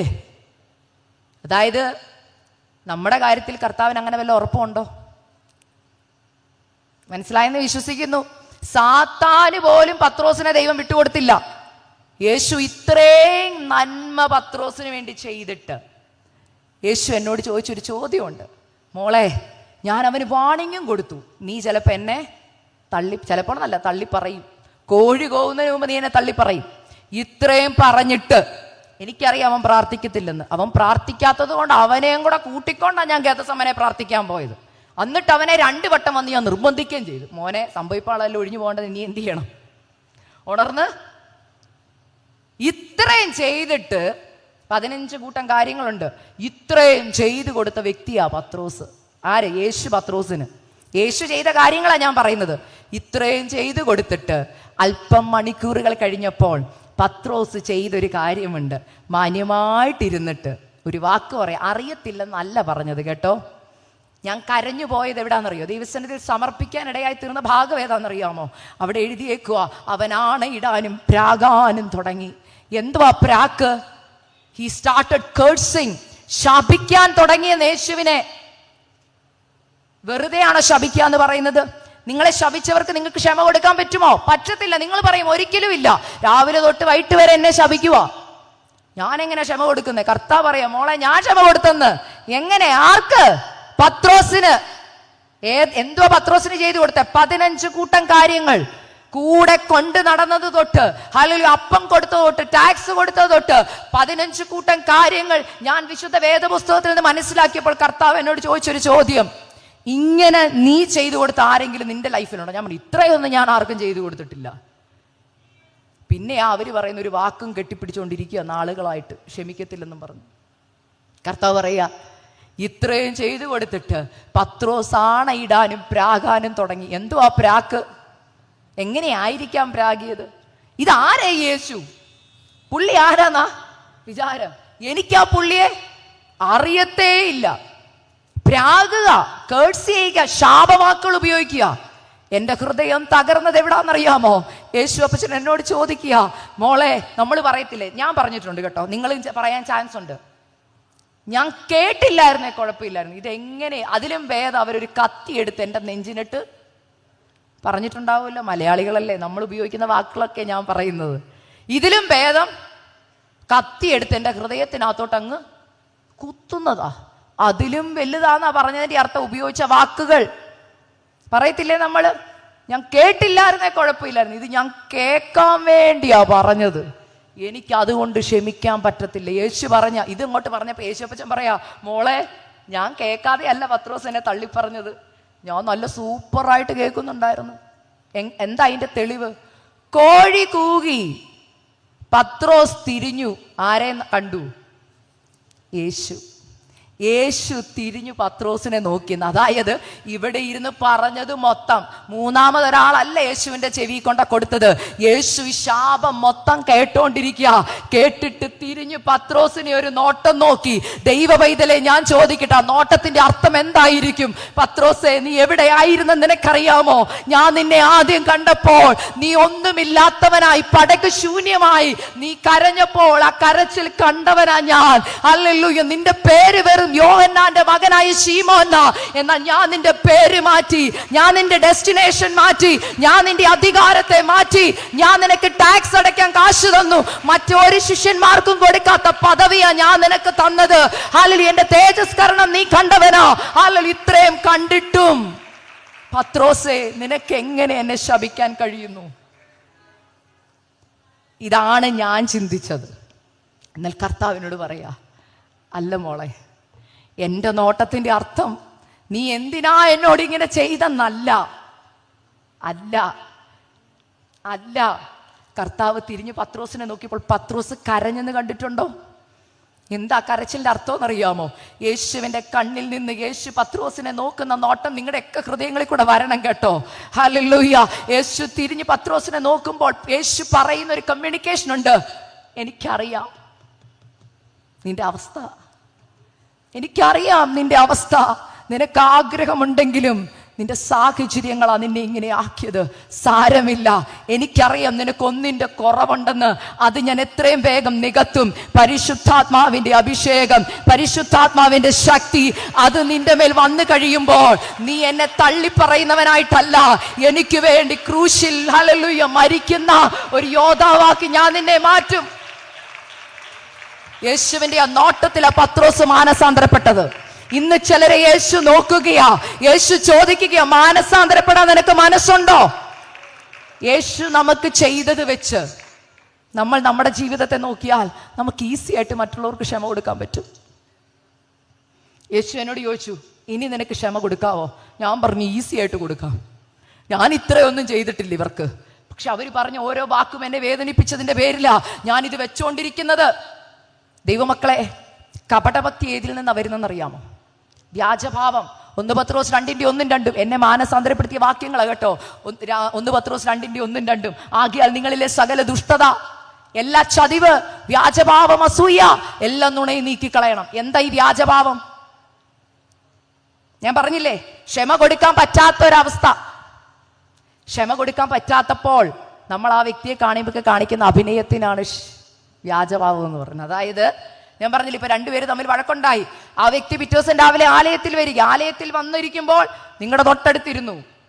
നിങ്ങൾ മനസ്സില്ലാ മനസ്സോടെ കാണിക്കുന്ന ചിരിയും മനസ്സില്ലാ മനസ്സോടെ കൊടുക്കുന്ന ഷെയ്ക്ക് ഹാൻഡും ഒക്കെ വ്യാജഭാവമാണ്.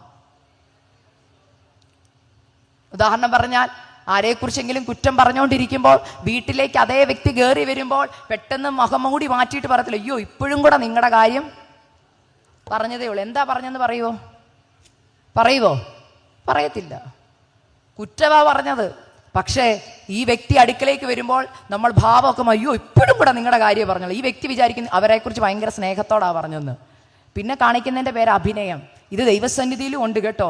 നമുക്കില്ലാത്തത് ഉണ്ടെന്ന് കാണിക്കുന്നത് കപടഭക്തിയാ. ഹല്ലേലൂയ. സഹോദരനോട് സ്നേഹിക്കാൻ പറ്റാത്തവൻ, വിശുദ്ധ ബൈബിളിൽ 1 യോഹന്നാൻ 2-ാം അധ്യായത്തിൽ പറയുക, ഏത് ഒരു സഹോദരനെ നിങ്ങൾ പകയ്ക്കുന്നുണ്ടെങ്കിൽ നിങ്ങളെ വിളിക്കുന്ന, സ്വർഗം വിളിക്കുന്ന പേര് കൊലപാതക എന്നാ. 1 യോഹന്നാൻ 2-ാം അധ്യായം നിങ്ങൾ വായിക്കണം. അവിടെ എഴുതിയിരിക്കുക, സഹോദരനെ പകയ്ക്കുന്നവൻ കുലപാതകനാകുന്നു. ദൈവമക്കളെ, കുലപാതകം ചെയ്യുന്നവർ സ്വർഗരാജ്യം കടക്കുവോ? ഇന്ന് പരിശുദ്ധാത്മാവ് നിങ്ങളെ നോക്കി ചോദിക്കുന്ന ഒരു ചോദ്യം, നിങ്ങൾക്ക് ക്ഷമിക്കാൻ കഴിയുമോ? ഈ ക്ഷമിക്കാൻ പറ്റാത്തതും ക്ഷമ കൊടുക്കാൻ പറ്റാത്തതും തെറ്റാണോ? തെറ്റാ. സ്വർഗരാജ്യത്തിൽ കടക്കാൻ കഴിയാത്ത വലിയ പാപമാത്.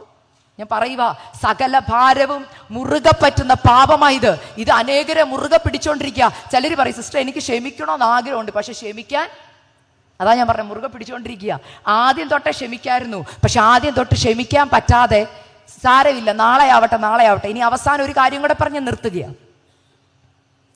ഇത് പരിശുദ്ധാത്മാവ് എന്നോട് ചെല്ലുന്നിടത്തെല്ലാം പറയാൻ വിട്ട ഒരു കാര്യം. ദൂത പറയുക, കർത്തൃമേശ നിങ്ങൾ ആരും ഉദാസീനതയോടെ എടുക്കരുത് കേട്ടോ. ഇന്ന് അനേകർ എന്നെ വിളിച്ചിട്ട് പറയും, സിസ്റ്ററെ കണ്ടുപിടിക്കാൻ പറ്റാത്ത രോഗത്തിന് വേണ്ടിയാണ് ഞാൻ ആശുപത്രി കയറി ഇറങ്ങി നടക്കുന്നത്. നടുവേദനയായിട്ട് ചെല്ലും, പിന്നെ കാലുവേദനയായി, കൈവേദനയായി, നെഞ്ചുവേദനയായി, ഡോക്ടർക്ക് കണ്ടുപിടിക്കാൻ പറ്റുന്നില്ല. റീസൺ ഞാൻ പറയാം. നിങ്ങൾ രക്ഷിക്കപ്പെട്ട് സ്നാനപ്പെട്ട് അഭിഷേകം പ്രാപിച്ച വ്യക്തിയായിരിക്കാം. നിങ്ങൾക്ക് കണ്ടുപിടിക്കാൻ പറ്റാത്ത രോഗത്തിന്റെ പിൻപിൽ നിങ്ങൾ നാളുകളായിട്ട് സ്ട്രഗിൾ ചെയ്യുന്നുണ്ടെങ്കിൽ പരിശുദ്ധാത്മാവ് പറയുക, കാരണം മറ്റൊന്നുമല്ല, നിങ്ങൾ വ്യവസ്ഥ പ്രകാരം അല്ല കർത്തൃമേശയിൽ നിന്ന് പങ്കുകൊള്ളുന്നത്. കാരണം മറ്റുള്ളവർക്ക് ക്ഷമ കൊടുത്തിട്ടില്ലെങ്കിൽ, ഹൃദയപൂർവ്വം ക്ഷമിക്കാതെ കർത്തൃമേശയിൽ നിന്ന് പങ്കുകൊണ്ടാൽ നിങ്ങളിൽ ചില രോഗികളാകും. ആ രോഗത്തിന് ഒരു ഡോക്ടർക്കും ചികിത്സ ചെയ്യാൻ പറ്റത്തില്ല. കാരണം നിങ്ങൾ തന്നെ നിങ്ങൾക്കുള്ള ശിക്ഷാവധി തിന്നുകയും കുടിക്കുകയും ചെയ്യുക. സഹോദരനോട് പക വെച്ചുകൊണ്ട്, സ്വന്തം വീട്ടിലുള്ള അമ്മയോടും അപ്പനോടും സഹോദരങ്ങളോടും ഭർത്താവിനോടും ഉള്ളിൽ കയ്പ് വെച്ചുകൊണ്ട് നിങ്ങൾ കർത്തൃമേശയിൽ നിന്ന് കൈ നീട്ടുമ്പോൾ പരിശുദ്ധാത്മാവ് പറയുക, വ്യവസ്ഥയിലേക്ക് സഭ മടങ്ങി വരണം. വ്യവസ്ഥയല്ലാതെ കർത്തൃമേശ എടുത്താൽ അതിന്റെ ഭവിഷ്യത്തുകൾ നിങ്ങളുടെ കുടുംബത്തിൽ വരും. നിങ്ങളുടെ ശരീരത്തിൽ നിങ്ങൾ അതിന്റെ ദണ്ഡനം അനുഭവിപ്പാനിടയായിത്തീരും. എന്തുകൊണ്ട്? കർത്താവ് ബാലശിക്ഷ നൽകി തരുന്ന ദൈവമാണ്. കർത്താവ് എന്ന് പറയുക, സകല ഭാരം വിടണം കേട്ടോ. ആരോടെങ്കിലും ഭാരം വെച്ചുകൊണ്ട് ഇന്ന് ഈ ക്യാമ്പിൽ വന്നെങ്കിൽ, ഇപ്പോൾ ഈ മീറ്റിംഗ് കഴിയുമ്പോൾ ദൈവസന്നിധിയിൽ തീരുമാനമെടുക്കണം. ഫോണിൽ വിളിച്ച് ക്ഷമ പറയണം. ഇവിടെ ഉള്ളവരാണെങ്കിൽ കെട്ടിപ്പിടിച്ചിട്ട് പറയണം, അച്ഛാ, അമ്മാമേ, എനിക്ക് അമ്മാമയോട് വിഷമമുണ്ട്, ഇന്ന കാര്യത്തിലാ, ഹൃദയപൂർവ്വം എന്നോട് ക്ഷമിക്കണം. സഭയൊന്ന് ഐക്യമെത്തിപ്പെടാമോ? നിങ്ങളുടെ അടുത്തിരിക്കുന്നവർ, അല്ലെങ്കിൽ നിങ്ങളുടെ ഭവനത്തിലുള്ളവരോട് ഐക്യമെത്തിപ്പെടാമോ? ഐക്യതയില്ലാതെ പ്രാർത്ഥിക്കുന്ന പ്രാർത്ഥന സ്വർഗം കേൾക്കുന്നില്ല. അതുകൊണ്ടാണ് പറഞ്ഞ, ഭൂമിയിൽ 2 പേർ ഐക്യമെത്തിപ്പെട്ട് എന്ത് അയച്ചാലും തരാം. എന്തുകൊണ്ടപ്പോൾ കിട്ടുന്നില്ല? ഐക്യതയില്ലാത്തത് കൊണ്ട്. ബൈബിളിൽ പറയുന്നു, നിങ്ങൾ തമ്മിൽ പാപങ്ങളെ ഏറ്റുപറഞ്ഞ് ഒരുവന് വേണ്ടി ഒരുവൻ പ്രാർത്ഥിക്കട്ടെ, നീതിമാന്റെ ശ്രദ്ധയേറിയ പ്രാർത്ഥന ഫലിക്കും. നിങ്ങൾ ഇനി ലോകത്തിന്റെ എല്ലാ ലിസ്റ്റും എടുത്തുകൊണ്ട് വന്ന് കർത്താവിന്റെ അടുക്ക് ചെന്നിട്ട്, കർത്താവ് എനിക്ക് ആ വ്യക്തിക്ക് ക്ഷമ കൊടുക്കാൻ പറ്റത്തില്ലെന്ന് പറയുമ്പോൾ യേശുവിനെയും പത്രോസിനെയും ഓർത്താൽ മതി.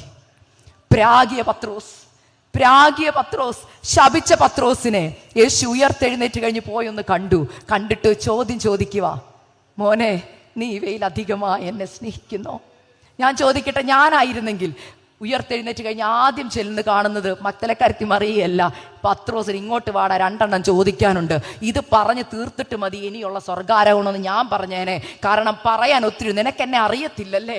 നിനക്ക് മീൻ കിട്ടിയപ്പോൾ നിനക്കെന്നെ അറിയായിരുന്നു, ടാക്സിന് പൈസ കൊടുക്കാതെ വന്നപ്പോൾ നിനക്കെന്നെ അറിയായിരുന്നു. ഇതെല്ലാം കൈ കിട്ടി, നിന്റെ പേരും മാറ്റി, നിന്റെ ഡെസ്റ്റിനേഷന് മാറ്റി കഴിഞ്ഞപ്പോൾ നിനക്കിപ്പോൾ എന്നെ അറിയത്തില്ലേ എന്ന് ഞാൻ ചോദിച്ചേനെ. ആ ചോദിക്കുന്ന അക്സയോട് കർത്താവ് പറയുക, അക്സയെ, ഇതൊക്കെ എനിക്ക് ചോദിക്കായിരുന്നെങ്കിലും ഞാൻ പഠിച്ച പാഠം എന്താണെന്നറിയാമോ?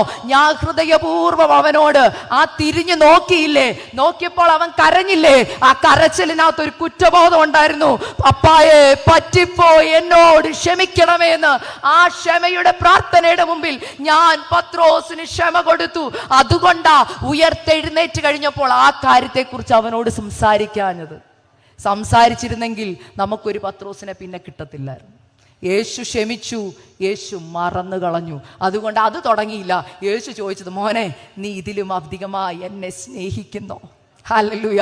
ഇന്ന് ചിലരോട് കർത്താവ് ചോദിക്കുക, നിങ്ങൾ ഈ പിടിച്ചു വെക്കുന്ന പകയുണ്ടല്ലോ, പിണക്കമുണ്ടല്ലോ, അതിലൊക്കെ അധികമായി നിങ്ങൾ കർത്താവിനെ സ്നേഹിക്കുന്നുണ്ടോ? കർത്താവിനോട് സ്നേഹമില്ലാത്തവർക്ക് ഈ ഓട്ടം ഓടാൻ പറ്റത്തില്ല. കർത്താവിനേക്കാൾ വലുതാണ് നിങ്ങൾ ഇപ്പോൾ പ്രതിനിധീകരിക്കുന്ന വഴക്കെങ്കിൽ, കർത്താവിനേക്കാൾ നിങ്ങൾക്ക് വലുതാണ് ഇപ്പോൾ കുടുംബത്തിൽ നടക്കുന്ന പ്രശ്നമെങ്കിൽ, കർത്താവിനേക്കാൾ വലുതാണ് സഹോദരങ്ങളുമായിട്ടുള്ള തല്ലെങ്കിൽ, സ്വർഗത്തിൽ പോവോ? ഇന്ന് കർത്താവിനോടുള്ള സ്നേഹത്തിന്റെ മുമ്പിൽ കർത്താവ് ക്ഷമിച്ചതുപോലെ ക്ഷമിക്കുവാനും, കർത്താവ് പൊറുത്തതുപോലെ പൊറുക്കുവാനും, കർത്താവ് മറന്നതുപോലെ മറക്കുവാനും എത്ര പേർ സമർപ്പിക്കും? അപ്പാ ഞാൻ മറക്കാൻ തയ്യാറാ, പൊറുക്കാൻ തയ്യാറാ. ഇല്ലെങ്കിൽ പരിശുദ്ധാത്മ പറയുകയാ, സ്വർഗരാജ്യത്തിൽ പ്രവേശനം ഇല്ല.